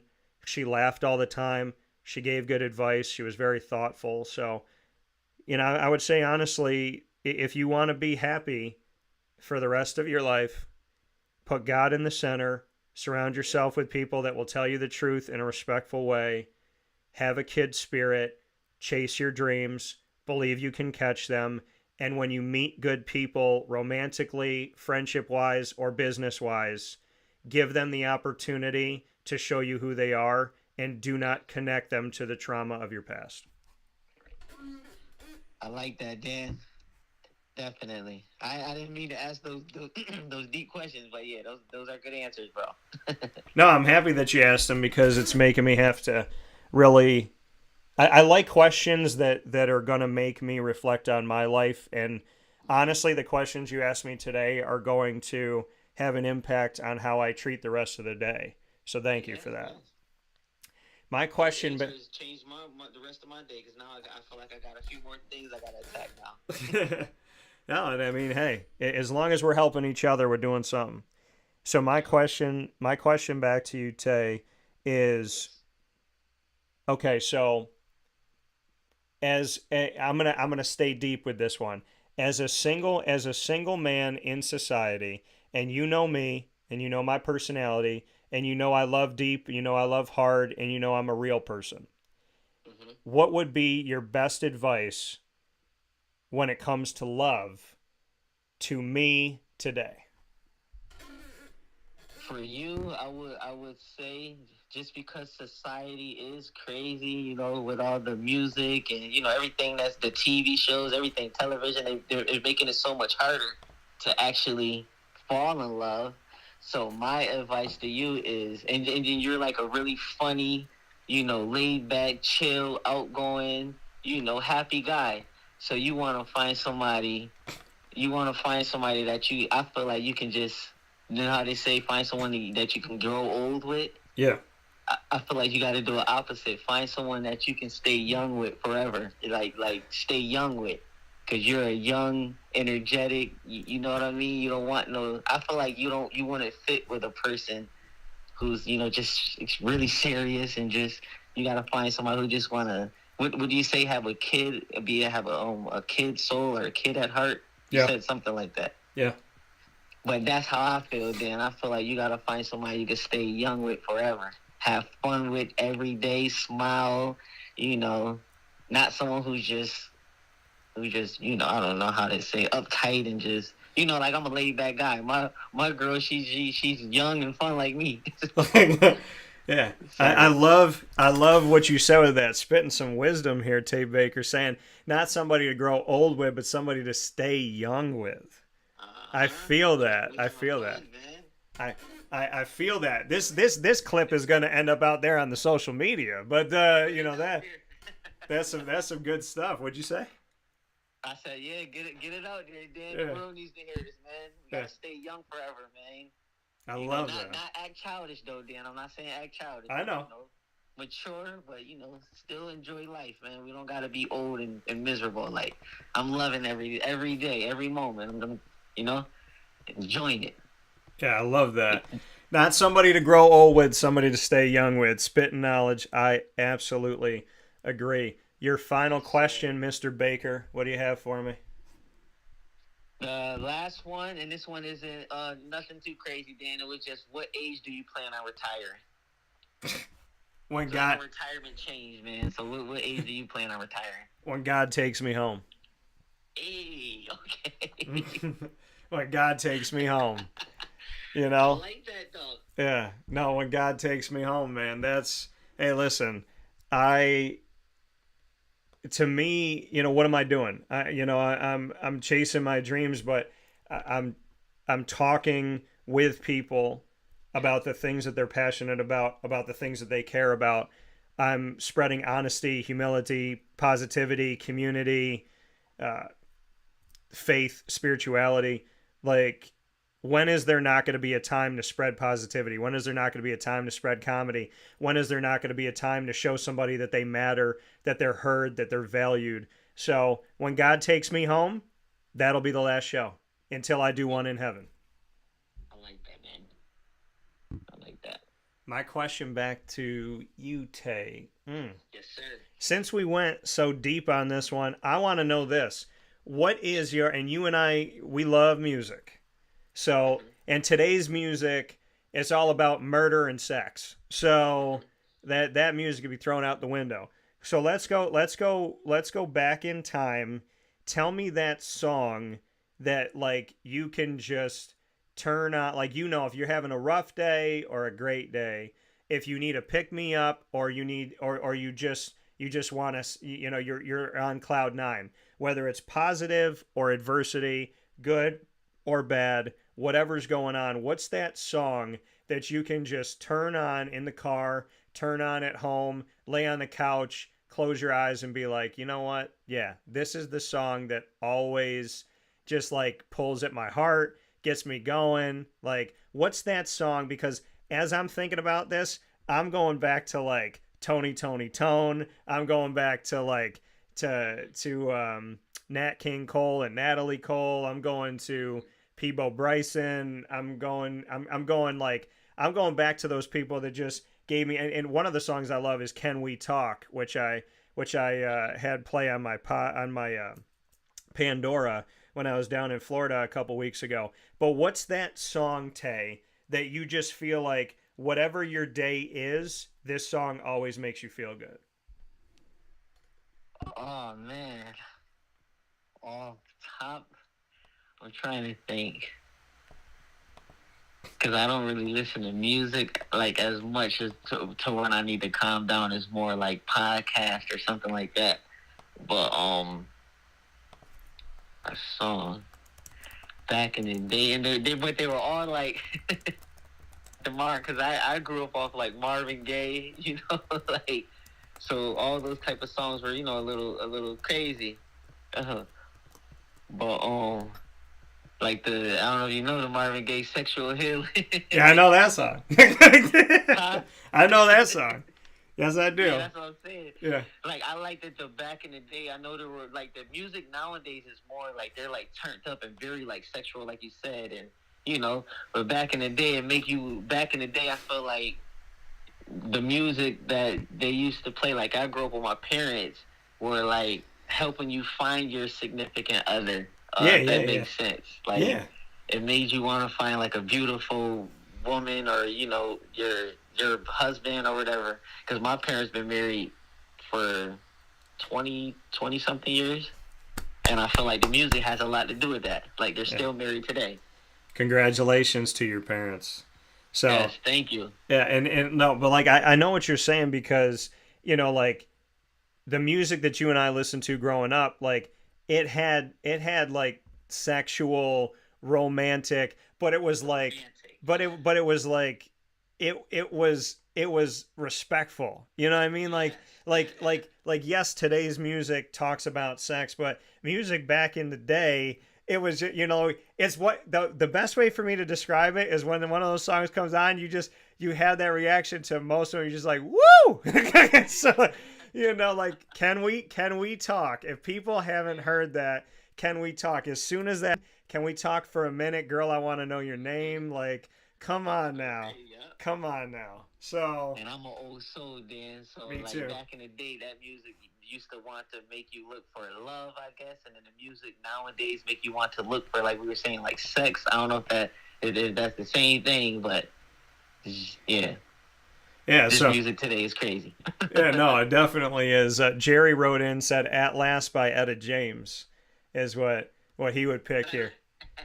But you know, like I just. Yeah, I mean, I feel like right now in the moment I'm thinking, can we talk? But you know, there's just music where like we talked about, it was talking about intimacy, it was talking about relationships, but it was just like smooth, and it was beautiful, and it just like, it made you cry, it made you laugh, it made you have a memory. Like it just, you know, there's something about the romance of that music. And I'm an old soul with you, Tae. So all I know is if I made a playlist and I just like, and we were traveling on the road and I played that playlist, I feel like there would be like a no talk, no nothing, and you would just bump my fist and be like, my guy. Yeah.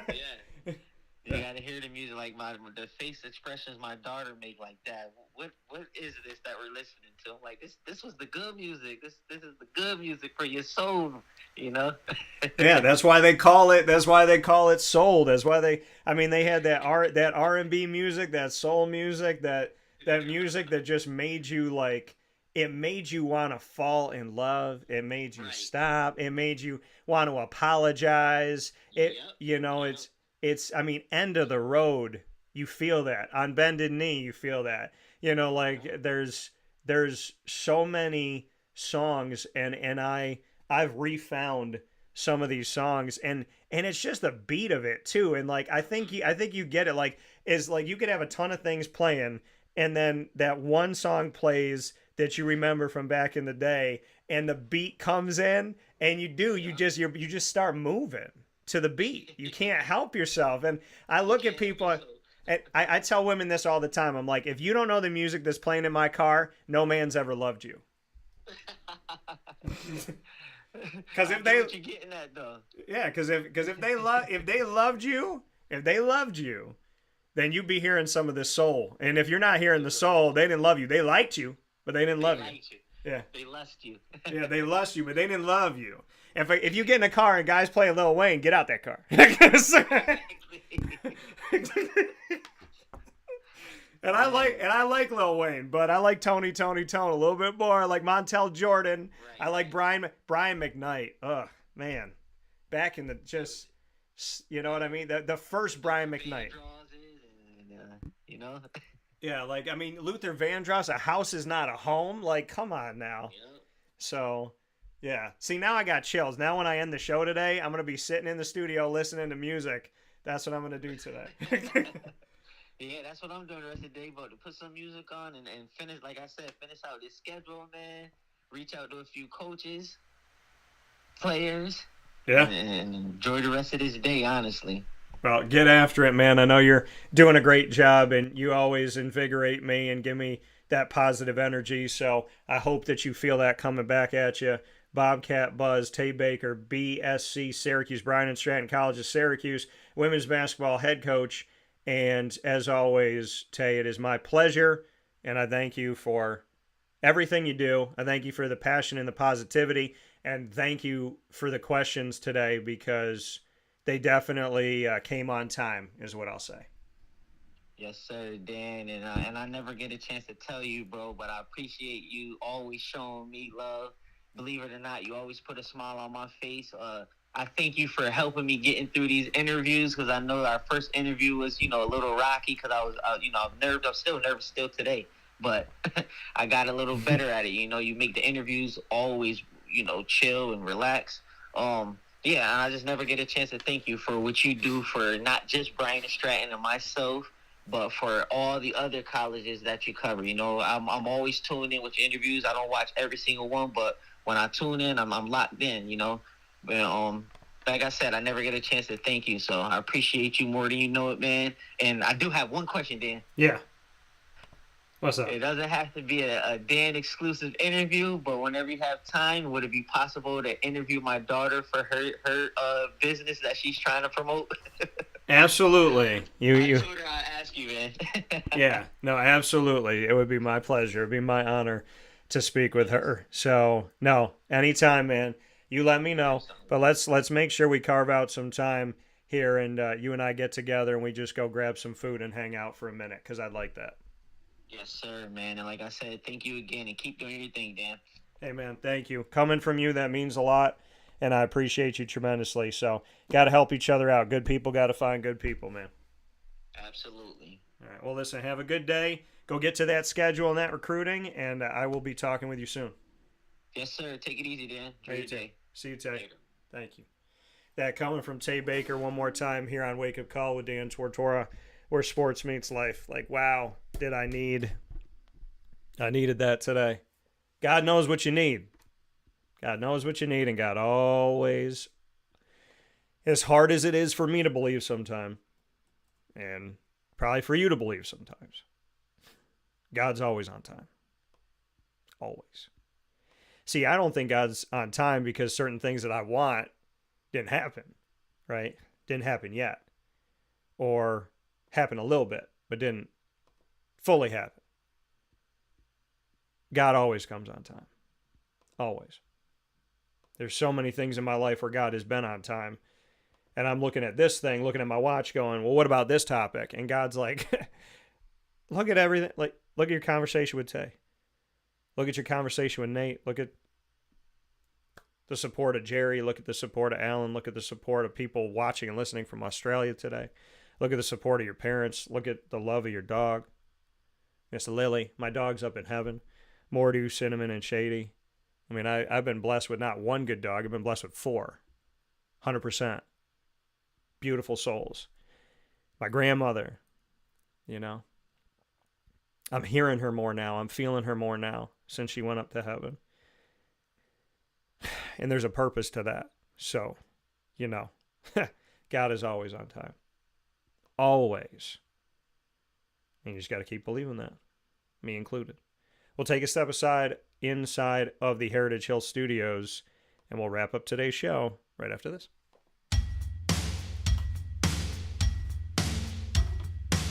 Central New Yorkers, you can now enjoy the taste of Heritage Hill award-winning craft beers, seltzers, and a full bar at 3 locations. Spend your weekends at their beautiful location in Pompey with its amazing views, sunsets, family, and pet-friendly facilities, as well as extensive private event areas. Get their taps, tonics, and tastes in their brand new North Syracuse location at Sweetheart Corner in North Syracuse, New York.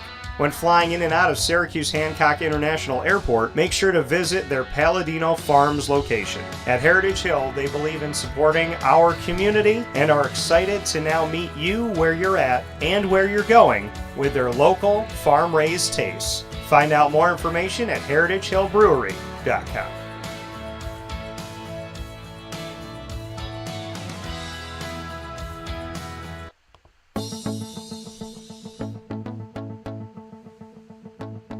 Avicoli's, located on the corner of Route 57 and Wetzel Road in Liverpool, New York, has been your trusted neighbor for decades. Located just steps from Liverpool High School, we're happy to have the Liverpool Warriors on-site, on-location broadcast at Avicoli's through Wake Up Call with Dan Tortora every single month, featuring student athletes, coaches, and administration throughout the year from Liverpool High School. Head out to Avicoli's today on the corner of Route 57 and Wetzel Road in Liverpool, New York, open Tuesday through Sunday for lunch, dinner, and drinks. We'd love to see you out there, and of course you can call them at 315-622-5100 for takeout, delivery, and catering. That's 315-622-5100, and also find them on myavicolis.com. That's myavicollis.com.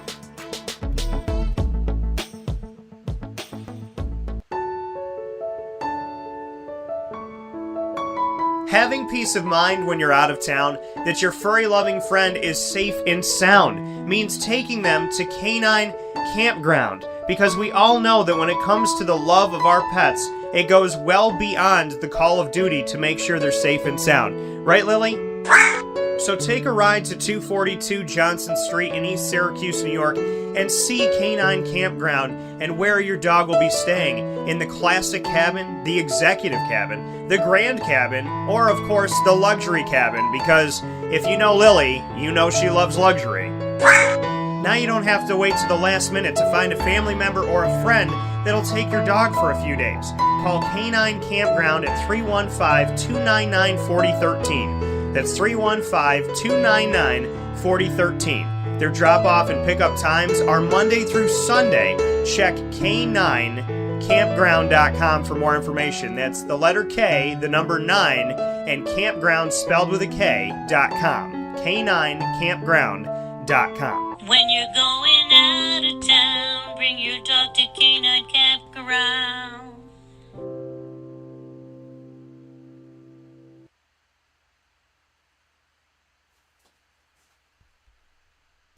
Carvel DeWitt, it's what happy tastes like. Do you know why? Because we make ice cream. Creamy, rich, flavorful ice cream. Not yogurt or iced milk like some of our competitors. Ice cream.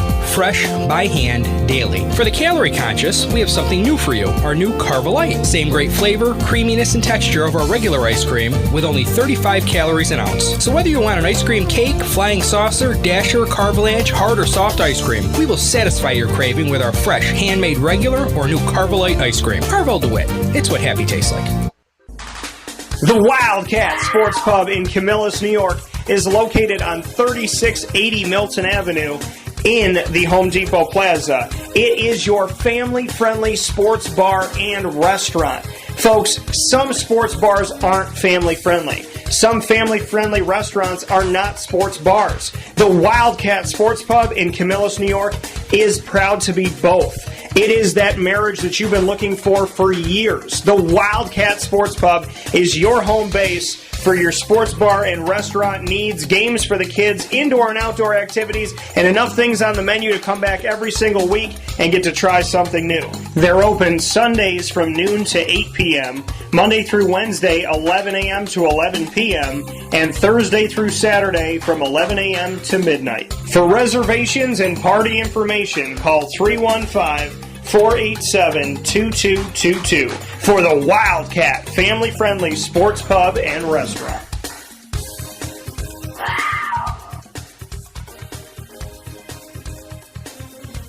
GG Cards and Breaks. Like, comment, subscribe. GG Cards and Breaks, coming to you on 639 Delmar Place in Syracuse, New York, is your one-stop sports card shop and trading card shop. Head out there 7 days a week, Monday through Saturday from 10 a.m. to 6 p.m., and on Sundays from 10 to 5.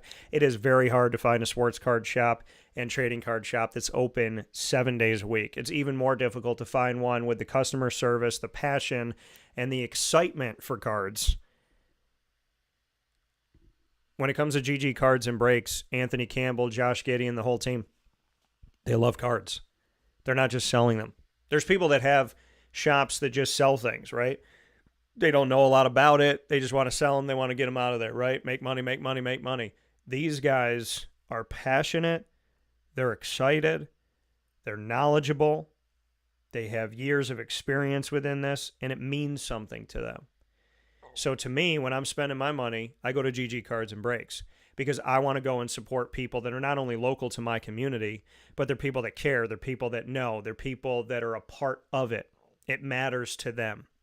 It matters to them when you find your favorite team, your favorite player. It matters to them when you're looking for Disney Lorcana and you can't find it anywhere and you go into GG Cards and Breaks and you find it there. They love to see the smiles on the faces of the people that come through the door. And that matters to me. And it should matter to you. So when it comes to singles, graded cards, packs, and boxes, whatever it may be, hockey, basketball, football, soccer, baseball, AEW, All Sport, UFC, Disney Lorcana, Pokemon, head out to GG Cards and Breaks today. And every day of the week. 639 Delmar Place in Syracuse, New York. With that being said, here on Wake Up Call with Dan Tortora inside of the Heritage Hill Studios, I can't believe we're all set for the day. I feel like our conversation with Nate happened hours ago, and at the same time, I can't believe that we're about to hit 11 o'clock this morning. I appreciate you tuning in to Wake Up Call with Dan Tortora. Appreciate you being here. In Australia, in Boca Raton, up and down the East Coast, Central and Upstate New York, the Midwest, the West Coast, and all around the world. We've had people connected with my work, be it watching the show, listening to the show, going on our website, social media. We've had people from Germany, Italy, Spain, Russia, China, Mexico, Canada, the Middle East, England. I can't thank you enough. I really can't. It's surreal and it's exciting. I know that God is great. And I think that a reoccurring message in my life is don't forget to say thank you for the blessings that you have. Because there's things that you want, right? There's stuff I want in my life and that I don't have yet. But there's so many things I have in my life that I need. And there's so many things I have in my life that I would want if I didn't have it. You know. So I want to say thank you to God that I get to do what I love and love what I do every single day. That I feel like a kid. I feel like I'm just getting started in my career as far as, you know, the passion and the energy and the excitement. I'm excited about the things that I'm working on outside of the things that you see. I am excited about that work in silence. I'm excited about that work. I know it's going to be successful in some way, shape, or form, that God's going to help that come through. I love that I get to travel. I love that I get to be in my hometown and also all around the world. I love all of these wonderful places that have picked us up that you'll see on your screen, that Amazon Music and Audible and iHeartRadio and iTunes and Apple Podcasts and Player FM and Podbean and Podchaser.com and Podvine and Spotify and TuneIn, YouTube, amongst others, including asking Alexa and your Google Home devices to play the latest episode of Wake Up Call with Dan Tortora, and they'll do that. Thank you. You can search Wake Up Call with Dan Tortora or one word, Wake Up Call DT on any of those. I'm thankful to God for that and to those companies for that, to make us accessible worldwide. I'm thankful for my new website. I'm thankful for my friendships. These coaches aren't just coaches, they're friends. And I am so absolutely grateful that is not, you know, my relationships in the sports and entertainment world and in the people that I interview and talk with, they become friends. The businesses that I work with, they become friends. It's hard to believe that these businesses were strangers before I asked to work with them, and now we're friends. And in some of these friendships over a decade, it's crazy to think that, you know, 10 years ago I didn't know Nate Champion because I've talked to him for over 5 years now. And his entire time at LeMoyne, I would think, pretty much. And yeah, because he came in after Gina Castelli, and I spoke with her whole 8 years that she was here. I mean, Tae, I've known Tae for years. I knew Tae when he was an assistant coach. I know him as a head coach. You know, I'm very blessed. I have 2 parents that are alive and that want to see me every week. Saw my mom, you know, got some food. Now my dad wants to get together, have some food. Got to go to a movie yesterday. I love the movies. It's a wonderful getaway for me. And I got to go yesterday. I love Lily. I love my dog. And her soul, I mean, she is the best. She is absolutely the daughter that God gave me.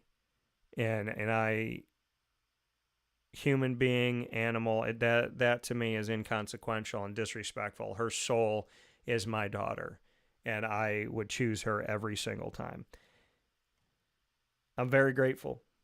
I'm very thankful. And yes, there's one thing in life that I would love to be better right now, and there's one thing in life that I would love to make sense right now, and I would love for things to come through, and I would love for it to be what I think it is and what I feel it is, but I have no control over that. And I could focus on that, or I could focus on the fact that God has given me enough blessings to live 1,000,000 lifetimes and still feel blessed. And I mean, if y'all knew what goes through my heart and my head and my body and my soul every single day, you know, everything is intentional for me. And I talk to God all day long. I'm always trying to become a better person. And I just want to thank you for spending time with me. You know, you're not going to get this back. You could do anything from 9 to 11, Monday through Friday. Those of you that come out to our live shows at Heritage Hill North and the Wildcat Sports Pub and Pizza Man and Avicoli's, you don't have to come out. You don't have to listen to the show. You don't have to follow me on social media. You don't have to watch the videos on YouTube. You don't have to click subscribe or follow or like or whatever. You don't have to do any of these things. Nobody's making you. And the fact that you have, I can't thank you enough. I mean, my co-host for Two Mics No Filter, we just aired a new episode where Andrea Smith and I react to crazy dating stories that we read off the internet. And it's such an awesome show, and it's funny. And Two Mics No Filter is such a great, different thing that I get to do that kind of takes from things that I talked about here on the show, but puts it in its own separate show and its own entity. And you should definitely check it out. I mean, I'm grateful for Andrea. I'm grateful for Brendan Murphy. I'm grateful for Isaac Elford, Joe Forgione, you know, Papa Joe, of course, Rob Drummond. I mean, there's people that have been here with me, and they just help me out of the goodness of their heart. They don't ask for anything. And so to come here to you and tell you that I'm blessed, that's something that I have to think about, something that I have to reflect on every single day, because yes, I would definitely, I have something on my mind, but the life that God has given me without that thing has been, I mean, I don't have words. I don't. I mean, I don't think I have enough time in the day to thank God for every blessing that I have. And I'm not saying that in a cocky way. I'm saying that in an extremely grateful to God, I am not bigger than him, he is bigger than me way. And I know that anything in life can be taken away in an instant. And I learned that when my grandfathers died when I was 6. And do I think they've been taken away from me? No, I know they're in heaven. I think about them every day. I know they're with me. I think about their face all the time. And, you know, you gotta appreciate the time that you have. And it's a really hard thing to do sometimes when something is very consuming, but you gotta go after what you want in life. I meant what I said to Tae. I mean what I say, you know, and I make mistakes, right? But when I said have a kid spirit, when I said surround yourself with people that are not yes people, but they're going to tell you what you need to hear, maybe not what you want to hear, but they're going to do it in a loving, caring way. They're going to do it positively, even if it's tough. Surround yourself with those people. Put God first. Put God in the center of your life. Have that kid spirit. Chase your dreams. Go after what you want in life. Do not connect anyone in your present to the sins and the traumas and the pain of your past. Treat people like new people they are. And fall in love. Be vulnerable. Give your all. Because when you truly live in this life, when you truly live, your spirit feels that. I live a life that I could be sitting here in my studio with walls around me. But I live a life that my arms are outstretched, my head is back, and my spirit is literally, I'm in a waterfall, and in the water I'm feeling, but it's not pushing me off the waterfall, and my spirit is coming out of me, and I feel like I can just float, fly right in the air. That's how I live my life, whether I'm sitting, standing, or literally at the waterfall. I live a life where my spirit is moved, where I can feel God in everything. And I hope you live your life that way.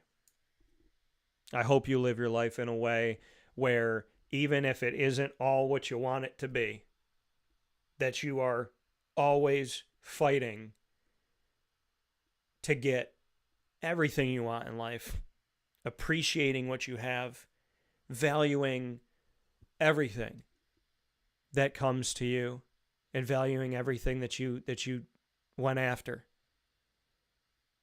I am a living, breathing example that if you want something good in life, you can go get it. And that all good things will come to you when you put God first. I know that there's people that watch and listen to my show that don't believe in God, and they have different faiths than me, and they call God a different name. I get that. I get that. But I can only be genuine, and I can only be me. And I believe in God. And there is my answer to any question that anybody can ever ask me when it comes to my why starts with God. I wouldn't be here today without God. I wouldn't have gotten through the adversity without God. I wouldn't have thought that I could without God. I wouldn't have fought as hard without God.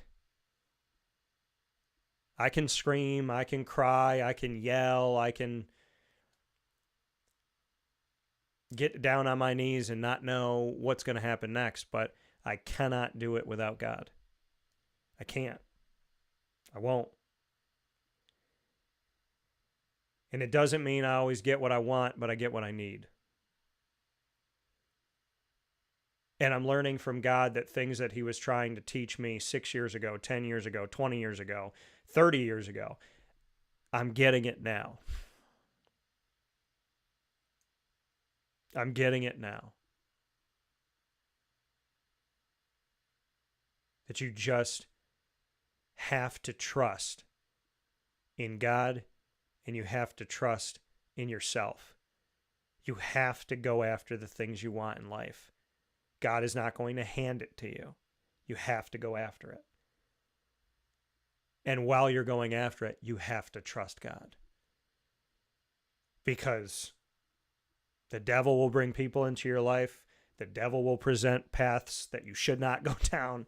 The devil will try to get you fearful and scared and doubting and worrying. The devil will remind you of everything you've been through and why you shouldn't trust and believe and hope and love and have faith. Life is not easy. It's not. But the life that God has allowed me to live, I never feel like my feet can't be off the ground. I never feel like I can't fly. And because of God, I feel like I can fly. So thank you for that. I appreciate you, God. Wake Up Call will be back here with you tomorrow, God willing, and every Monday through Friday from 9 a.m. to 11 a.m. Eastern Time on YouTube.com and Facebook.com, both /WakeUpCallDT. and on wakeupcalldt.podbean.com. You could visit our incredible partners in Central and Upstate New York, and I hope that you do because they're wonderful. Heritage Hill North, Heritage Hill Brewhouse, Carvel DeWitt, where you can go every Wednesday, including today, and get my Sunday, buy one, get one. The DT Dolphin is available every day of the week, only at Carvel DeWitt at 4322 East Genesee Street in DeWitt, New York. Exclusively at Carvel DeWitt, the DT Dolphin, mint chocolate chip green for the Dolphins with hot fudge, whipped cream, a cherry, green and gold sprinkles, and a chocolate dolphin jumping out of your whipped cream. So many of you have gotten it. I just bumped into somebody from college who told me, hey, I went out and got your sundae. I got your dolphin sundae over at Carvel. Thank you so much. Carvel DeWitt. You have to go to 4322 East Genesee Street in DeWitt, New York. If you go to any other Carvel, they're going to look at you like you're crazy. Go and get that DT Dolphin today and every day of the week. And on Wednesdays, like today, it's buy one, get one. So bring a friend, go on a date, bring a friend, bring a family member, bring whoever you care about, bring a colleague from work, go there for lunch and get a buy one, get one DT Dolphin every Wednesday at Carvel DeWitt, 4322 East Genesee Street in DeWitt, New York. The Wildcat Sports Pub, GG Cards and Breaks, Avicoli's, Canine Camp Dog Daycare, Chick-fil-A Cicero and Chick-fil-A Clay, Canine Campground Dog Boarding, Ma and Pa's, the snack capital of the world. They literally have, like, what could you not have that's going to hit your sweet or savory flavors? They have over 70 popcorn and kettle corn flavors there at any given time. They got their premium corn. They have their cotton candy. They have their freeze-dried candy with a bunch of different freeze-dried candies that you can have that taste like the candies that you love getting in the store and that you loved having in your childhood. They have chocolate-dipped pretzels. They have chocolate-dipped Oreos. They have so many amazing things. They have their homemade lemon. Everything there is made there. And the lemonade, oh my goodness. I just got my dad one for the first time. You get the mango lemonade. So go out to Ma and Pa's today, 201 7th North Street in Liverpool, New York. Whatever your taste buds are asking for, you'll find it at Ma and Pa's. And go and get yourself a tin, any size tin at Ma and Pa's, bought on site at 201 7th North Street, Liverpool, New York. You can have you can have half-price refills for the rest of your life. Half-price refills for the rest of your life. All you have to do is buy a tin from Ma and Pa's, any size, small, huge, doesn't matter. Any size you buy, half-price refills for the rest of your life. Pizza Man, Great Lakes, Honda City, Mother's Cupboard, where you can get my sandwich, the Cuse McMother, any day of the week. 3709 James Street in Syracuse, New York, 6 a.m. to 1:30 p.m. daily. Order the Cuse McMother, which is my take on the breakfast sandwich. Bacon, egg, and cheese inside of 2 pieces of French toast. Cut it up and have it with syrup. Pick it up and eat it like a sandwich and dip it in syrup. The Cuse McMother, been getting sold from day one at a Syracuse staple restaurant, Mother's Cupboard. I am absolutely invigorated, excited, grateful, blessed, and thankful that Mother's Cupboard would want to work with me first and foremost, because I have so much respect for them and them being such a big part of our community, and the fact that I have my sandwich there every single day. Thank you for ordering it. I love it. I eat it all the time. They can vouch for that. Thank you for going to Mother's Cupboard and getting the Cuse McMother, my spin on the breakfast sandwich.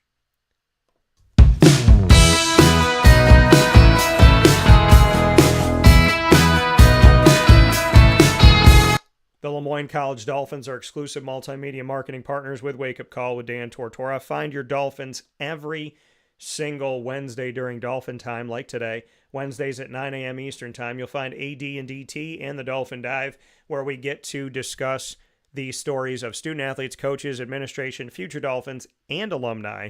You can find all of our content with LeMoyne over almost a full 3 years so far by going to youtube.com/wakeupcalldt. Click subscribe, hit the notification bell. Find the LeMoyne playlist. You also find the Dolphins on wakeupcalldt.com's homepage and underneath the exclusive partners tab.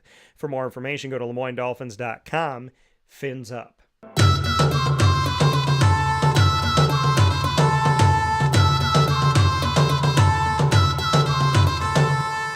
The Bryant Stratton College Bobcats of Syracuse are exclusive multimedia marketing partners with Wake Up Call with Dan Tortora. You will find the Bobcats every single month, like you did today with Tae Baker, the Bryant Stratton Syracuse Bobcats women's basketball head coach. The Bobcat Buzz coming to you every single month exclusively on Wake Up Call, where we center throughout the year on men's and women's soccer, men's and women's basketball, baseball, and now esports with Connor Carroll and his esports program at Bryant Stratton College of Syracuse.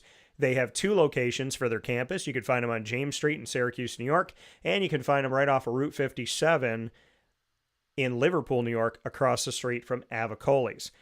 The Bobcats are on youtube.com/wakeupcalldt. Click subscribe, hit the notification bell, and click on our BSC Syracuse playlist so that you can find all of our Bobcat coverage over almost a full calendar 3 years for them as well. Bryant Stratton College of Syracuse can also be found on wakeupcalldt.com's homepage and underneath the exclusive partners tab. For more information, go to syracuse.bscbobcats.com and go Bobcats.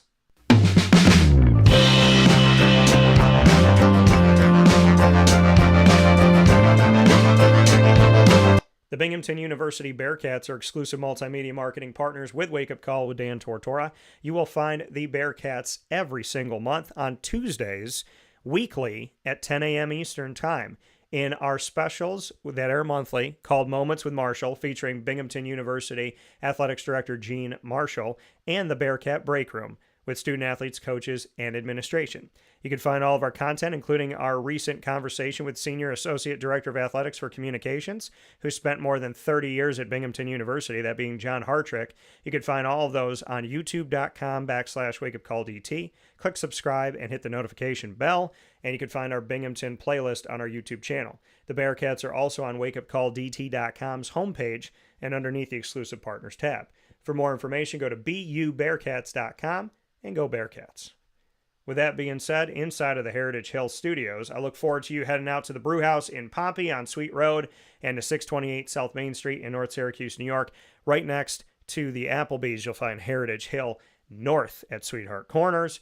Big time thanks to Nate Champion, LeMoyne College, and the LeMoyne men's basketball program, and a big time thanks to Tae Baker, Bryant Stratton College of Syracuse, and the women's basketball program inside of Ma and Pa's Popcorn.com's What's Poppin'. I hope you have a wonderful, wonderful day. Stay safe, stay well, trust in God, appreciate your blessings, and never stop praying.